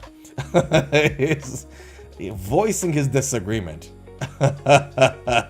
Don't like it at all. This shape is not for me.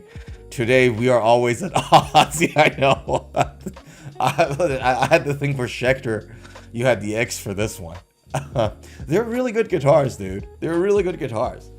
But I understand, like, this shape of guitar isn't for everybody.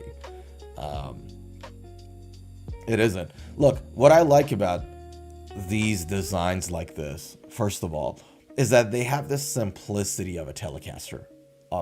That's the best simile I can find for it, right?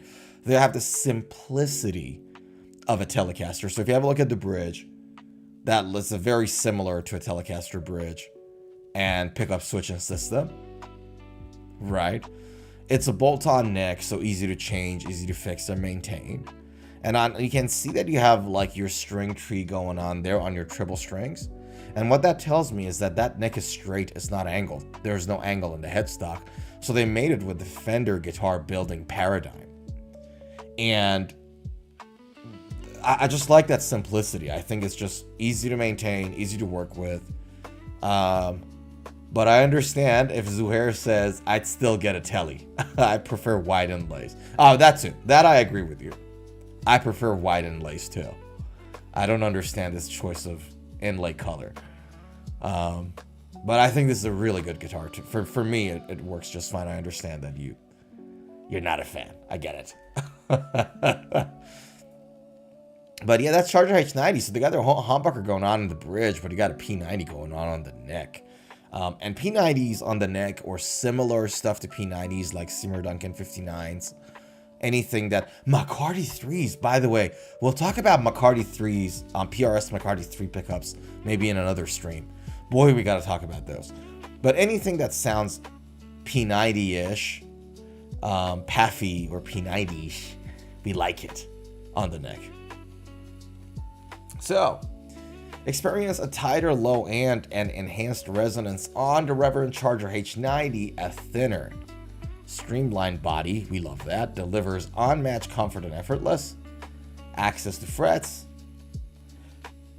This is a string-through body. Oh, I'm liking this more and more now.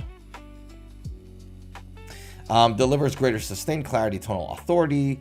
All right, 2 specialized pickup, a steelhead HB in the bridge, and a humbucker with oversized steel poles for high output and moderate punch, and a steelhead P90 in the neck, a hum canceling high output pickup that updates the classic P90 for enhanced clarity and reduced noise. Love it. Corina body, dude, you can't say no to this. Corinas are great for a body.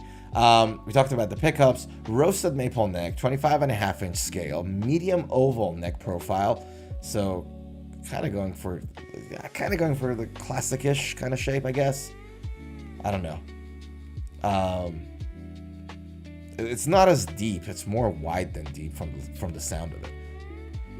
Rosewood or roasted maple 12-inch radius on the fretboard. I wish this guitar had the maple fretboard, but that's okay. Doroteo says, Buenos dias, vatos.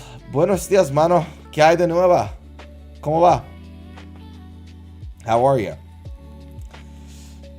Zuer says, I think the Epiphone Flying V also had the Corvino. Don't know what vatos means, but good morning, Doroteo. Vatos is a Latino American expression. Dudes, in some ways. But Doroteo probably knows about that word better. Like, I only took Spanish in college for like a couple of semesters. And Mrs. Peachy is a Latina, so that's as far as I go. So Doroteo probably has a better explanation. Okie dokes. 12-inch fretboard radius, 22 frets, dual action truss rod, shock. Alright, so Reverend locking tuners, 43 mil nut, 43 mil nut, three-way switch, obviously, 1046 strings, not a surprise there, and it comes with a case that is sold separately, but this guitar is $1,200. And I don't think it's a... Honestly, dude, like, looking at these specs, if you compare it with, like, a Fender that is $1,200... Alright, let's check Sweetwater together, shall we? Let's compare these two together for a second. So I'm going to go for a Fender Tele, because I think this is the as close to Tele as it gets, right? So I want a Telecaster. Ooh la la. Look at that, ladies and gents. Alright, let me copy this link. We might have to study this guitar a little and may even talk about this on the next stream. Hold on. Got it, okay. We'll come back to this.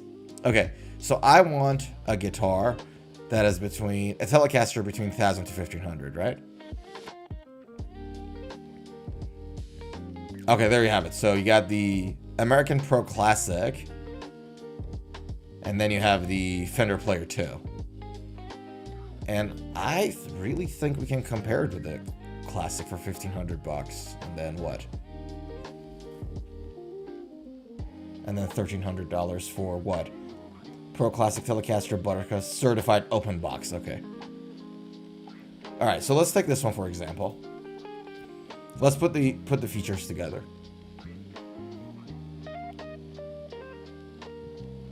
You got the C-neck going on here. You got the oval shape, a little less deep, kind of a neck carve. 9.5-inch fretboard radius. This one is 12 inches. I'll take this any day when it comes to fretboard radius, at least.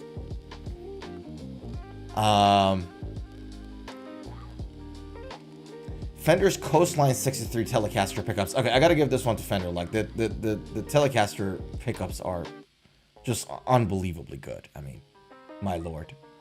If that's the sound you're going for, that's the goal. But then again, I get it, man. A lot of people love PAFs or P90s. I get it.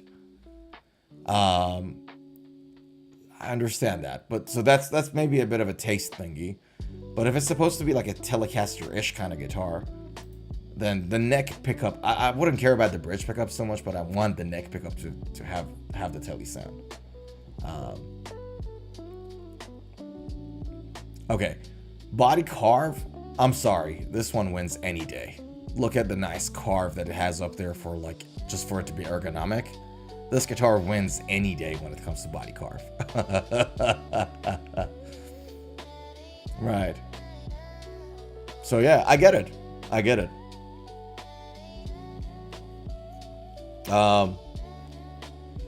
Doroteo says Vatos means guys. There we go. Thanks for that clarification.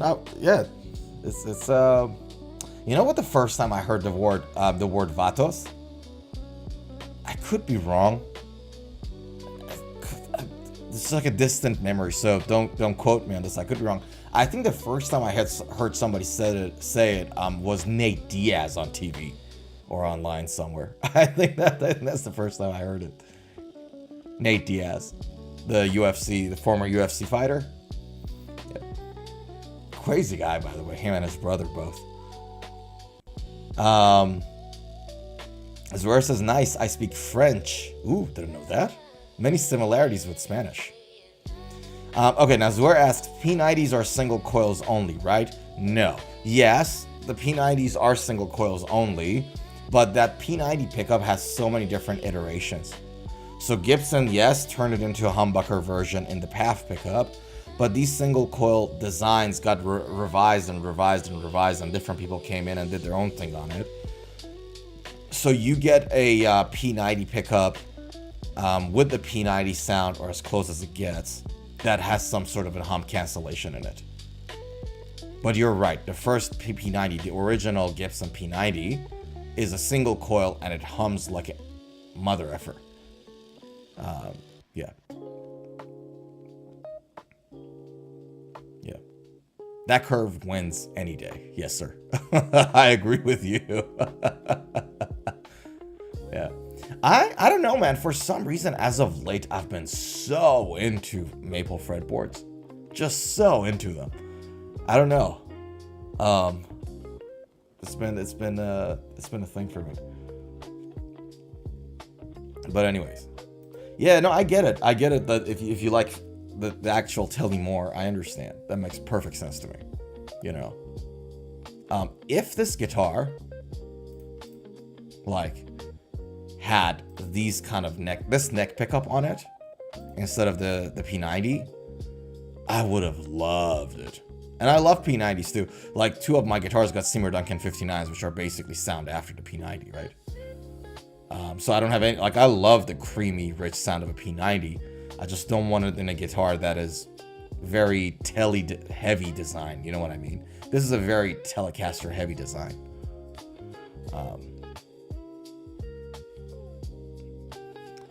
That curve wins any day. Sorry, my weird sense. Ah, okay, I know what you did.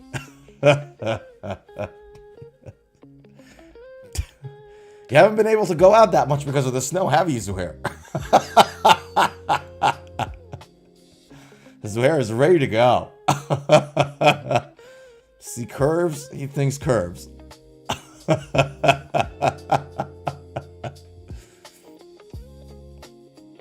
Boy, oh boy. Wouldn't you're in New York with all the snow and everything else. That, like, a nice glass of hot molten red wine would really go down well. You gotta tell you. No need to get out much. No, man. I don't think most people are selfish and terrible. I just think that most people got a lot going on in their lives. You know? Doroteo says, I thought the Charger was a car. Charger is a... Now that I'm thinking about it, hold on. So this is the, you know, Reverend Charger. Car Charger model. Model name.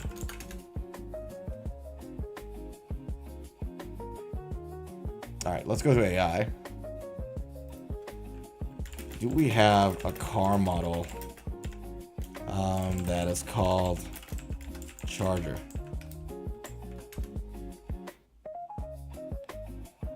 It's like some sort of a Mustang or something.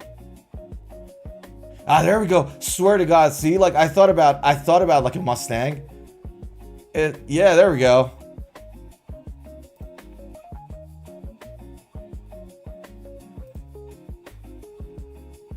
Yeah, that's like a Camaro / Mustang kind of vibe, no? Yeah, you were right. Charger was a car too.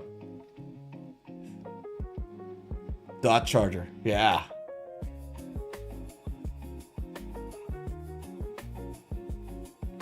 Muscle cars are super cool, I agree with you.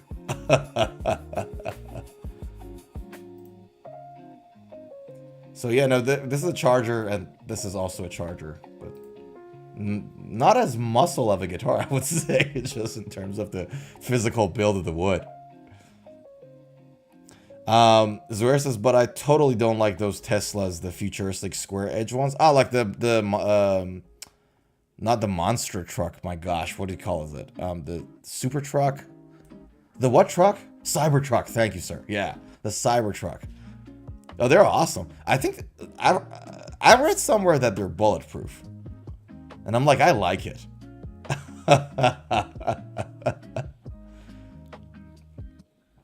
Yeah.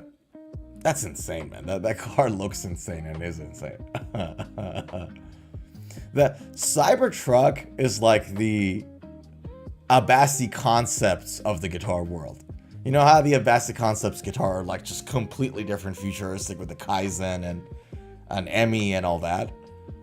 Cybertruck is like the Abasi Concepts of the car world. It like comes in with this like Kaizen Ernie ball thingy, and it doesn't look like anything else you've ever seen in your life before, and you're like, holy smokes, what is going on here?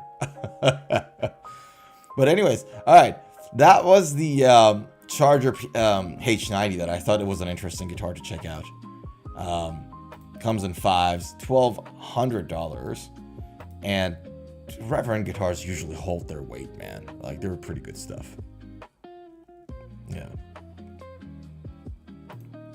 Doroteo says the Cybertruck looks like pieces of sheet metal stuck together. Yeah, I know what you mean, like all those angles that it has and everything else. Yeah. You guys don't like the Cybertruck. Yeah, I get it. No, fair enough, man. I'm like, listen, I'm not a huge car guy. Like, it's not my, like, thirst. It's not my passion. That my passion is guitars. It's like, that's what I spend most of my time. But it's just like when something new and crazy comes out, it gets my attention. And then if something new and crazy comes out that actually works, gets my attention even more. But yeah. Okie dokes. I want to show you guys this article. Let's have a quick break from a guitar specs thing.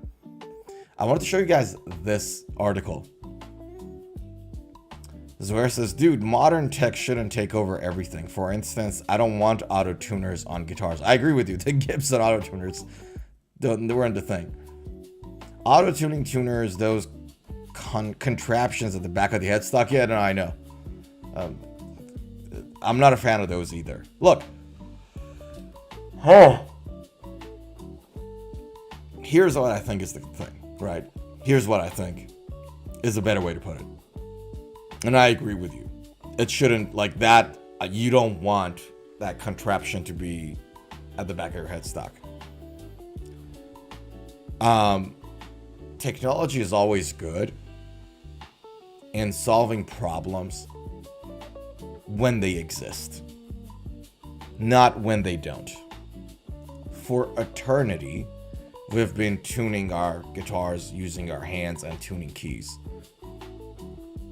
with no issues. And in fact, I would argue that it's actually part of the connection between you and your instrument. You tuning it, right? It's not the biggest of all problems. The technology really should come in when there is a problem to solve.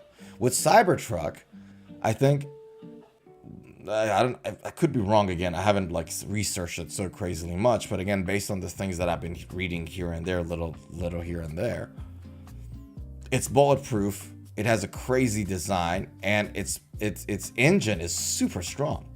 Like, it can pull other cars with it. Like, it's like crazy. You know, you can't ignore a car that is designed by some genius that sends rockets and spaceships and everything in the air. Like, just for hobby. You know what I mean? Like, you just can't. But anyways, let's talk about this. Let's go back to guitars. Like, we're talking too many non-guitar stuff on the stream today. Check this out. Ola said something kind of funny. And when I read this article, I really laughed my ass off. Like, so, excuse me. It really made me laugh. So Ola said, Washburn's business model was too slow. I was so frustrated why YouTube star Ola England launched his own company, Solar Guitars. And when the moment I read this, that, you know, like their business model was too slow. I was so frustrated.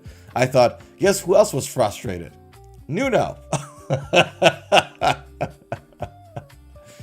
Ay, ay, ay. Washburn really, like, man, just thinking about what Washburn could have been.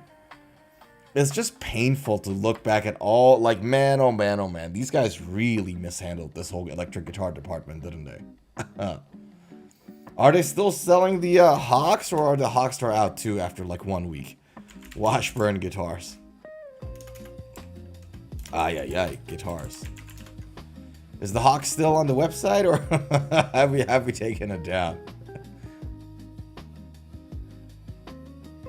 Yeah. I swear to God, don't tell me. What? No, the Hawk is still there, guys.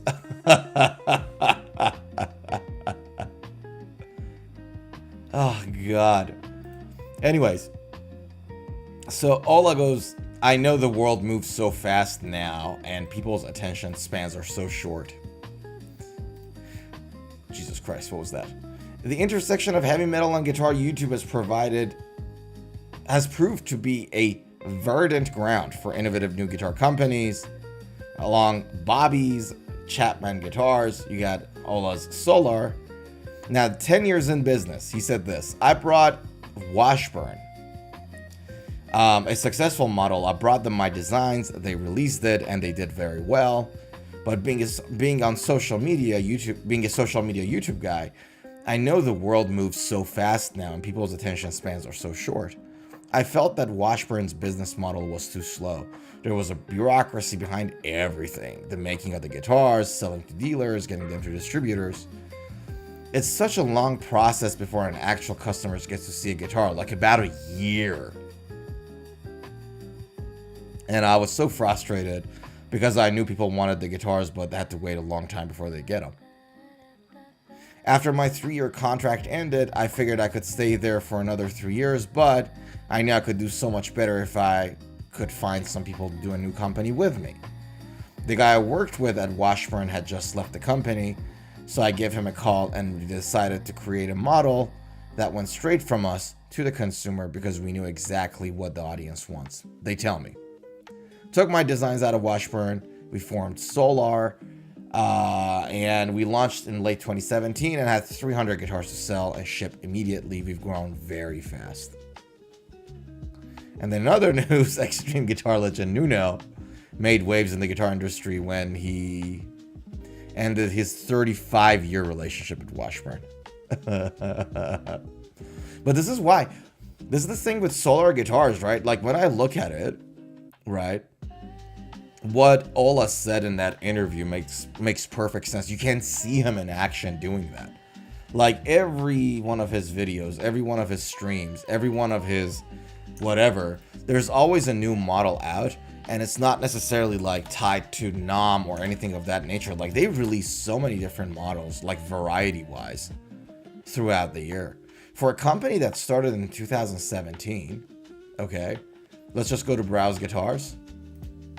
Like this many models for a company that started in 2017 is huge. Is huge. Each of these models got different like variations and colors and configs and everything else, right? These are like general categories. But for a company that started in 2017, it's like what is that, 9 years ago? To grow this freaking big is insane. You know? It really is.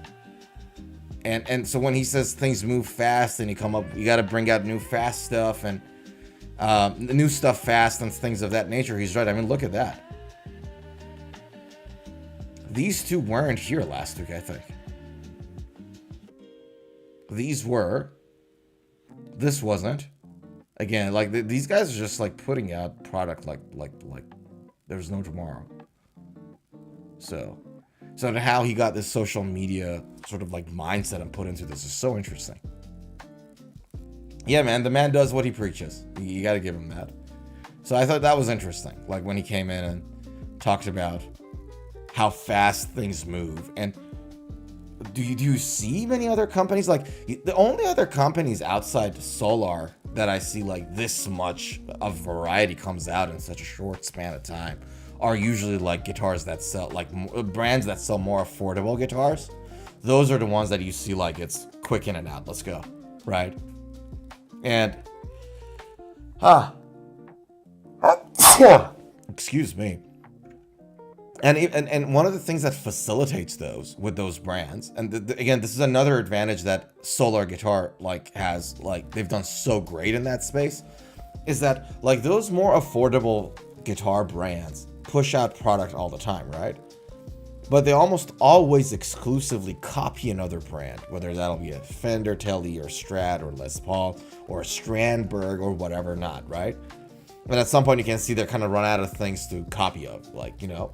But Ola and his company, like, they've got their own nice designs.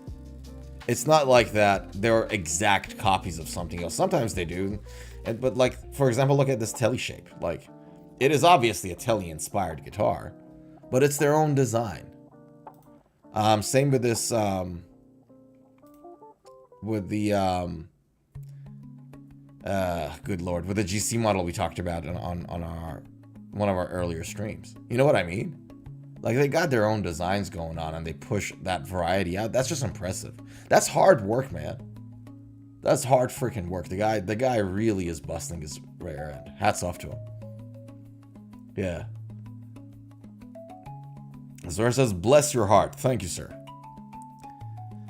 Though in South, that means something else. That means you think I'm dumb, but that's okay. I know you said it in a good way. Like, oh, bless his heart. You know, that has a completely different meaning.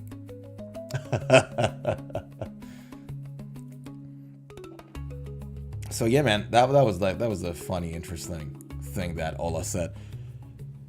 You don't see that in many other manufacturers. Like, big boys definitely don't do it. Fenders, the Gibsons, the PRSs, they don't have that much, like, you know, get in and out, let's go, new product. I mean, what, Kiesel's maybe? Kiesel's another company that I can think of that does so many different things. But then, but with Kiesel is that Kiesels are like basically a custom shop. They really just streamlined a custom shop kind of a thing. So that's what they really are. Like, they're a slightly different type of a company.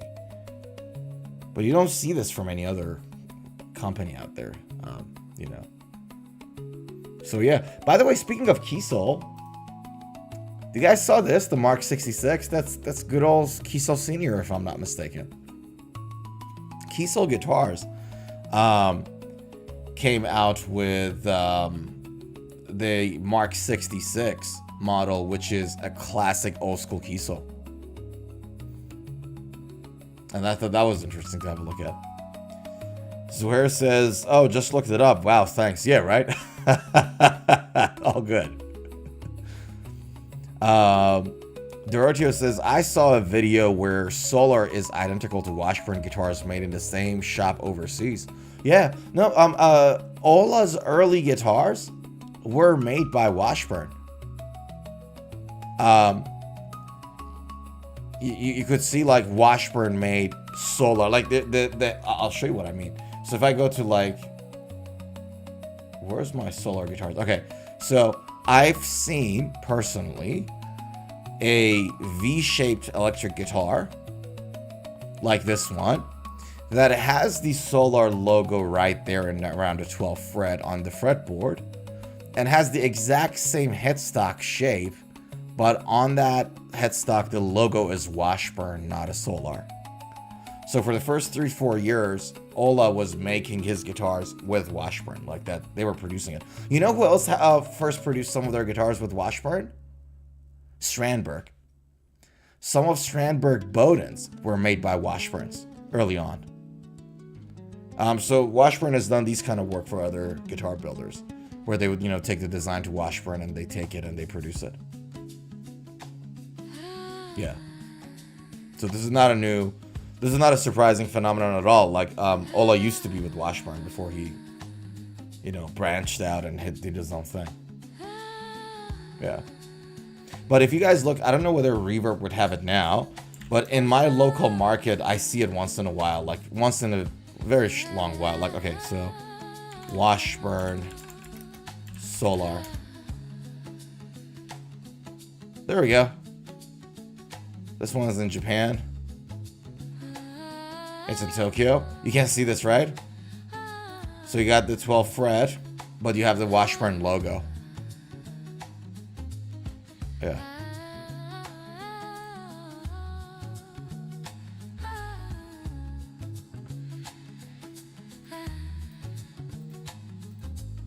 Literally. And it's like for almost $1,000 US.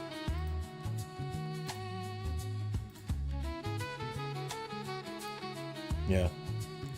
Doroteo says, did they address the cracking fretboard issue from early 2020s? They said they have.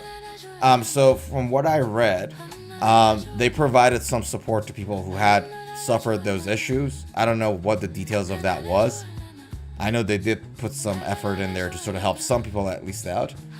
And what they're saying, this was, what is that, 2022? 2021, there was a statement there talking about acknowledging the issue and fixing it. So yeah. Interesting, huh? You would accept, because the thing is, I man, listen, I could be wrong.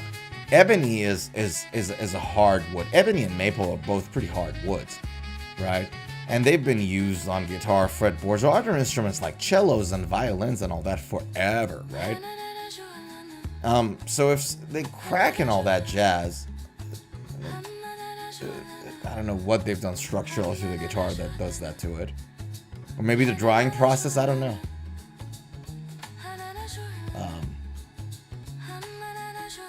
Yeah.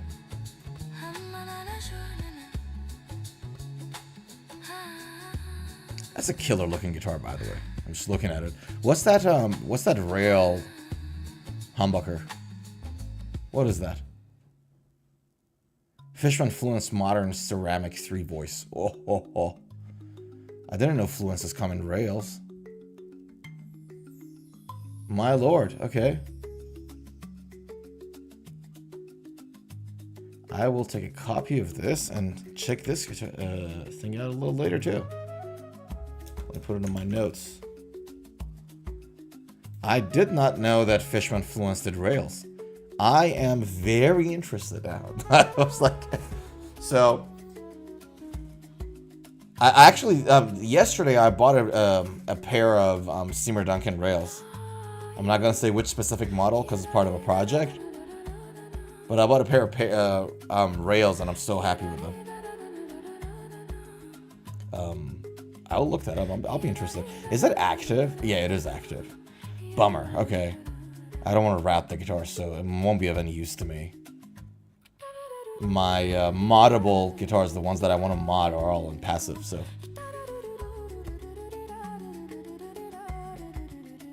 Dorothy says, EMG reigns supreme.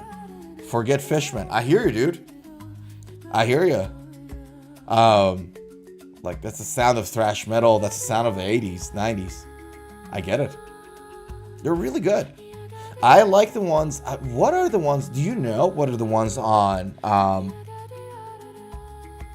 what's that Slipknot's guitarist? Not Mick Thompson. The other guy. Good God. And he's with Charvel and Fender. Jim Root. I like Jim Root EMGs. I'm not sure if you've seen them, so hold on. Jim Root signature guitar. He has that Charvel going on. And then that has a pair of EMGs.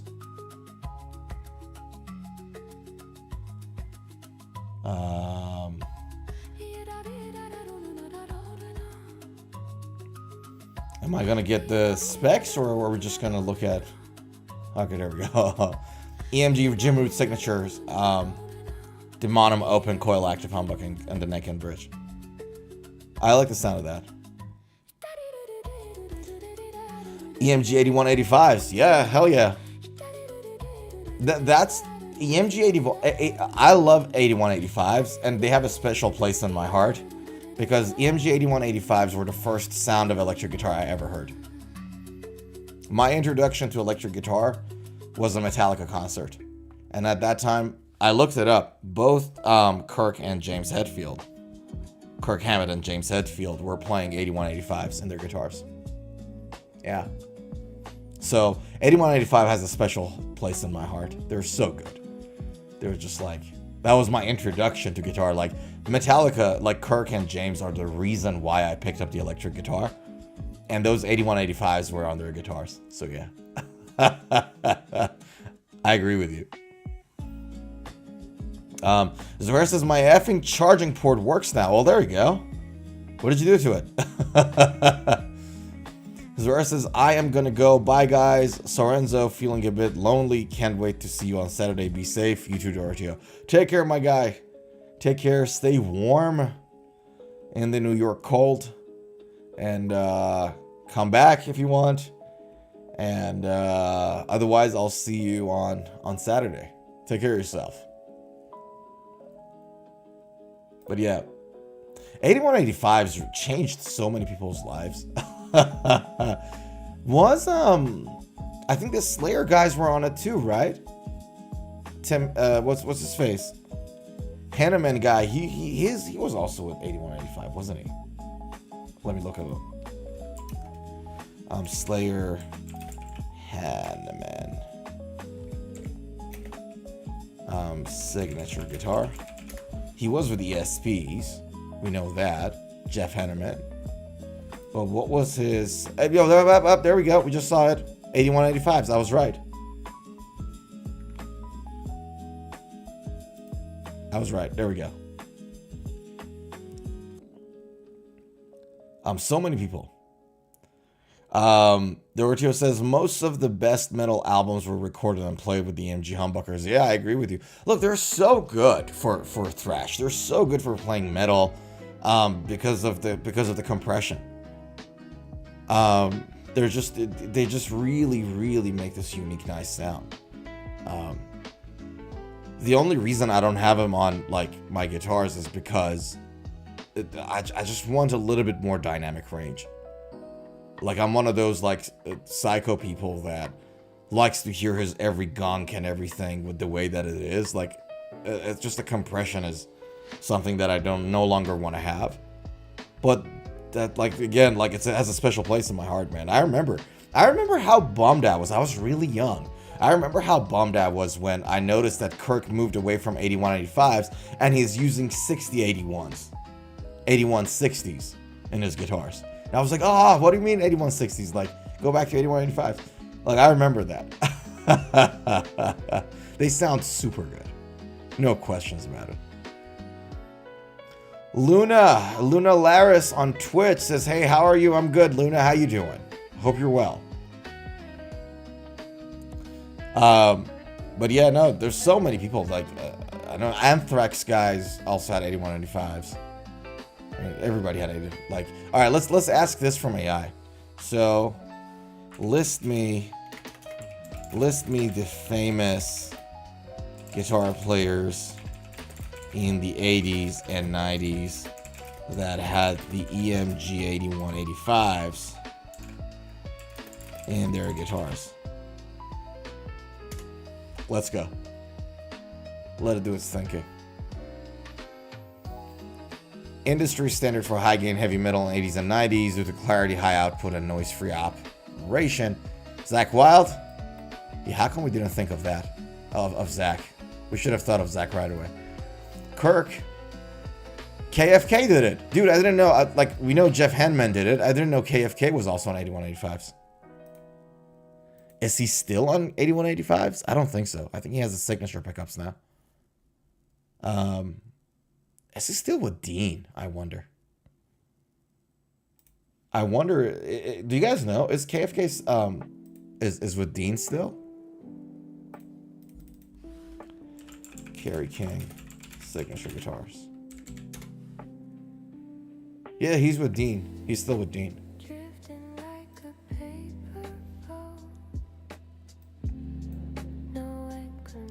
Doroteo says Metallica and Queen use EMGs. Slayer, see, yeah.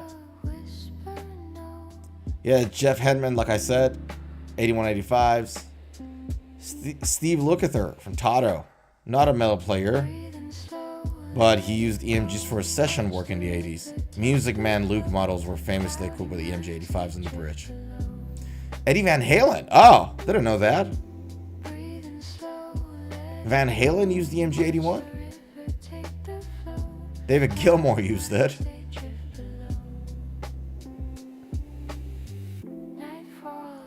James Hetfield is 8160 user. No, but I know he swapped to 85s. Like, I know some of his guitars had the 8185 set. Yeah. Chimera also uses the MGs. Yeah, no, so many people. It's just so many people use it. It's an unbelievable amount of people. The list goes on and on. Yes, sir. Exactly. Yeah. Rest in peace, Jeff Hanneman, man. ESP brought back his LTD model this year, which I was like that's a shocker. I was not expecting that happening. The new there's a 2026 JH LTD model. ESP guitars. And it has like those stars. The stars on the fretboard for inlays. Take me to products new for 2026. I know it was there.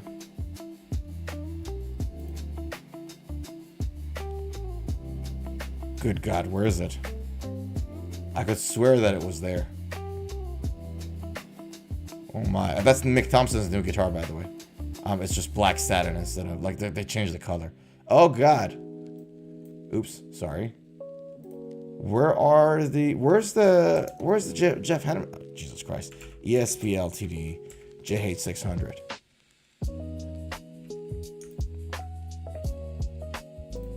Yeah, that's the one. And does it tell you when it was released? No, it's not new. I was wrong then, guys. Sorry. I thought this was a new one. I thought they re-released like this model again. Like they started to produce some of them this year.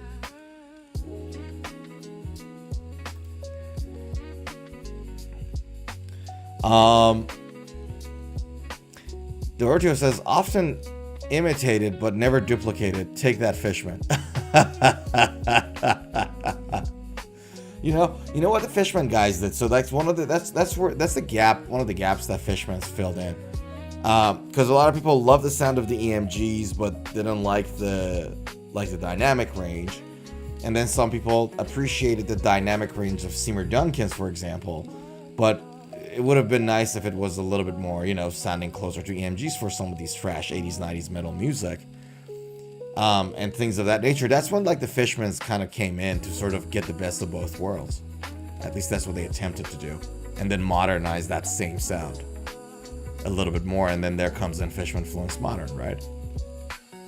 But I get it. I don't have Fishmans on that many pickups on guitars anymore. There was one guitar I had with Fishmans and I sold it. Doroteo says, my ESP LTD MH400. MH? Whose signature guitar is that? 8185 set? Michael Pidgeot? No, that's Michael Pidgeot's MP. Who's MH, Doroteo?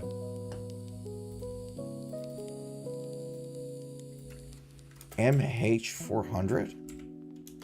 Who's MH?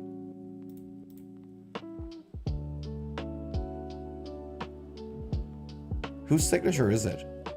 Oh, it's not a signature. Right, we talked about this.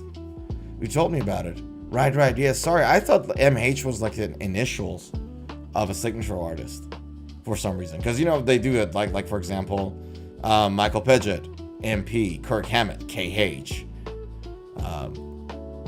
No, I know it's a model from ESP LTD. You're right. Because they name their signature guitars with the same kind of convention, I thought for a second that MH was the initial of an artist. Yeah. Bruh, I got nuked with it again.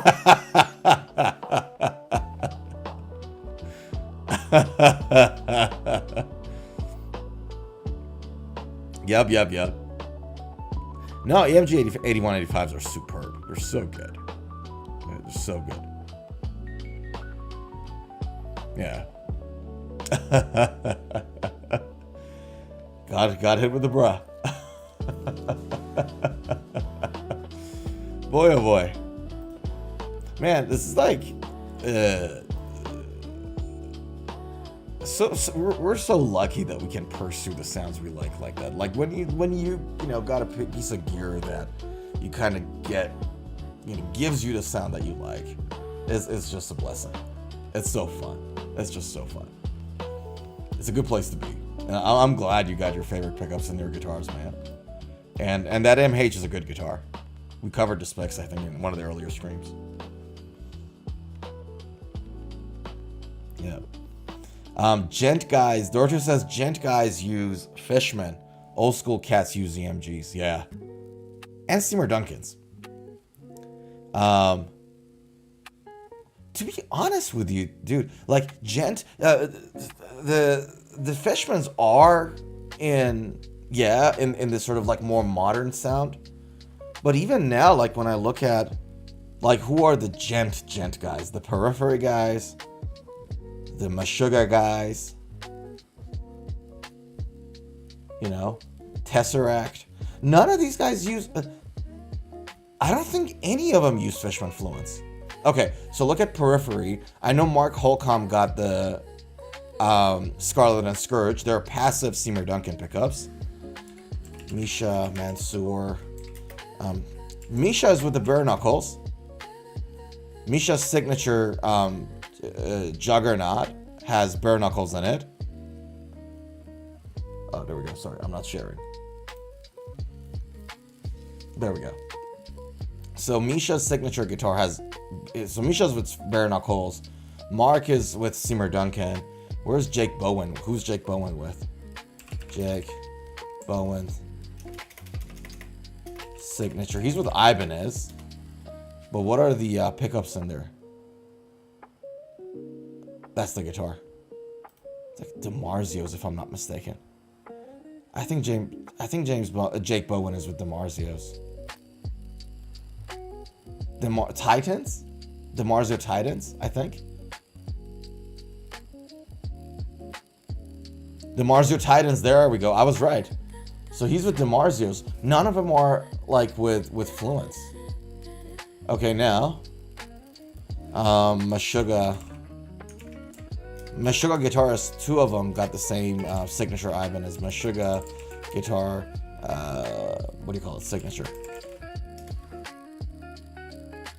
These are Ibanez's as well. That's the one. So these are the Meshuggah signature guitars. Both guitarists got the same. And the pickups are what?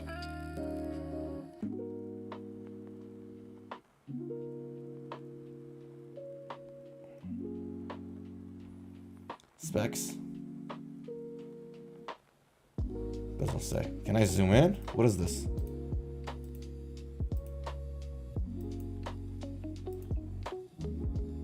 My lord, what is this pickup? Digital, yada yada.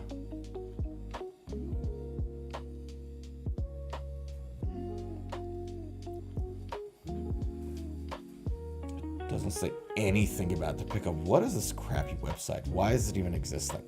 All right, take me here.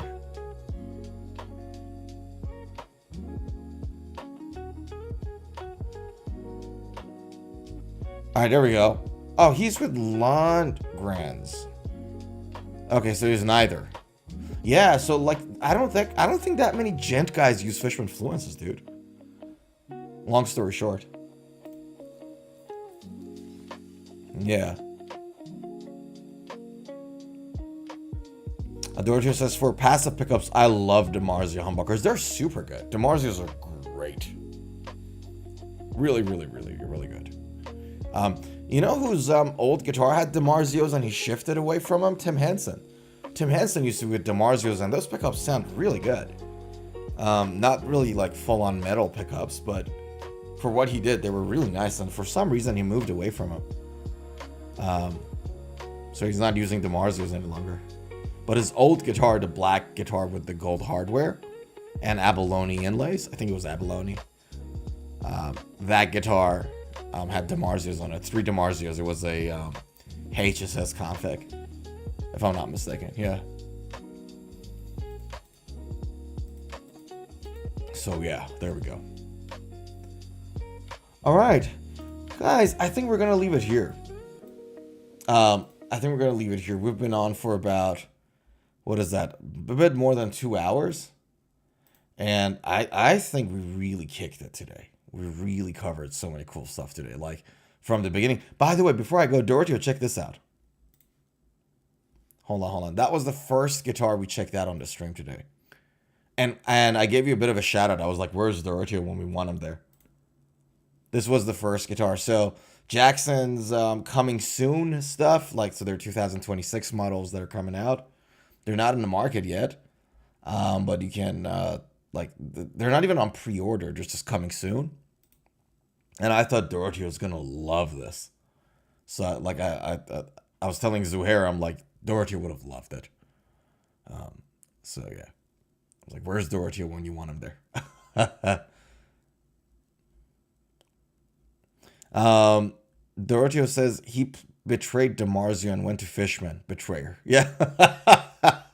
Those Fishmans sounded really good. That guitar sounded really nice. I don't know why he did it. I don't know what was the deal with Fishmans. But yeah. That looks like the George Lynch signature ESP. You're absolutely right. Looks very close to it, but it's a Jackson. Yeah. Looks very similar to that. You're 100% right. So yeah. It's a what is it called? It has a hot rods in the neck, and then it has the Seymour Duncan JBs in the bridge. So you kind of can imagine how it's gonna sound like. Yeah. All right, ladies and gents, let's leave it here. I think we really did. That was a fun stream today. Like the topic, it was a quiet stream in terms of like people joining in. It was a little quiet, but boy, oh boy, the topics were so fun to talk about today. Like it was there was like fun guitars and fun items on the stream. So yeah, guys, with that said, thank you so damn much for hanging out. I mean, this is just like the highlight of the week for me, coming in, chit-chatting with you guys about guitars. I say it every week. I'm gonna say it again. January is almost over. Like a 12th of the year is almost gone ski. In a blink of an eye. Like it was Christmas yesterday, and now we're like almost in Feb now. Time's flying. It flies fast. We ain't getting any younger. So yeah, man, if you love your guitar, if you love playing guitar, prioritize it. Do what you love. Get your loved ones, give them a hug, tell them you love them, play your guitar, all the good stuff. Giorgio says, have a fantastic day. See you all Saturday, bros. You too, my brother. Have a great rest of the week. Kick ass today. And I will see you on Saturday. Guys, thank you so damn much for hanging out with me. Love you all. And I'll see you in the next video. I'll see you on the Saturday stream. Take a good care of yourself. Love y'all.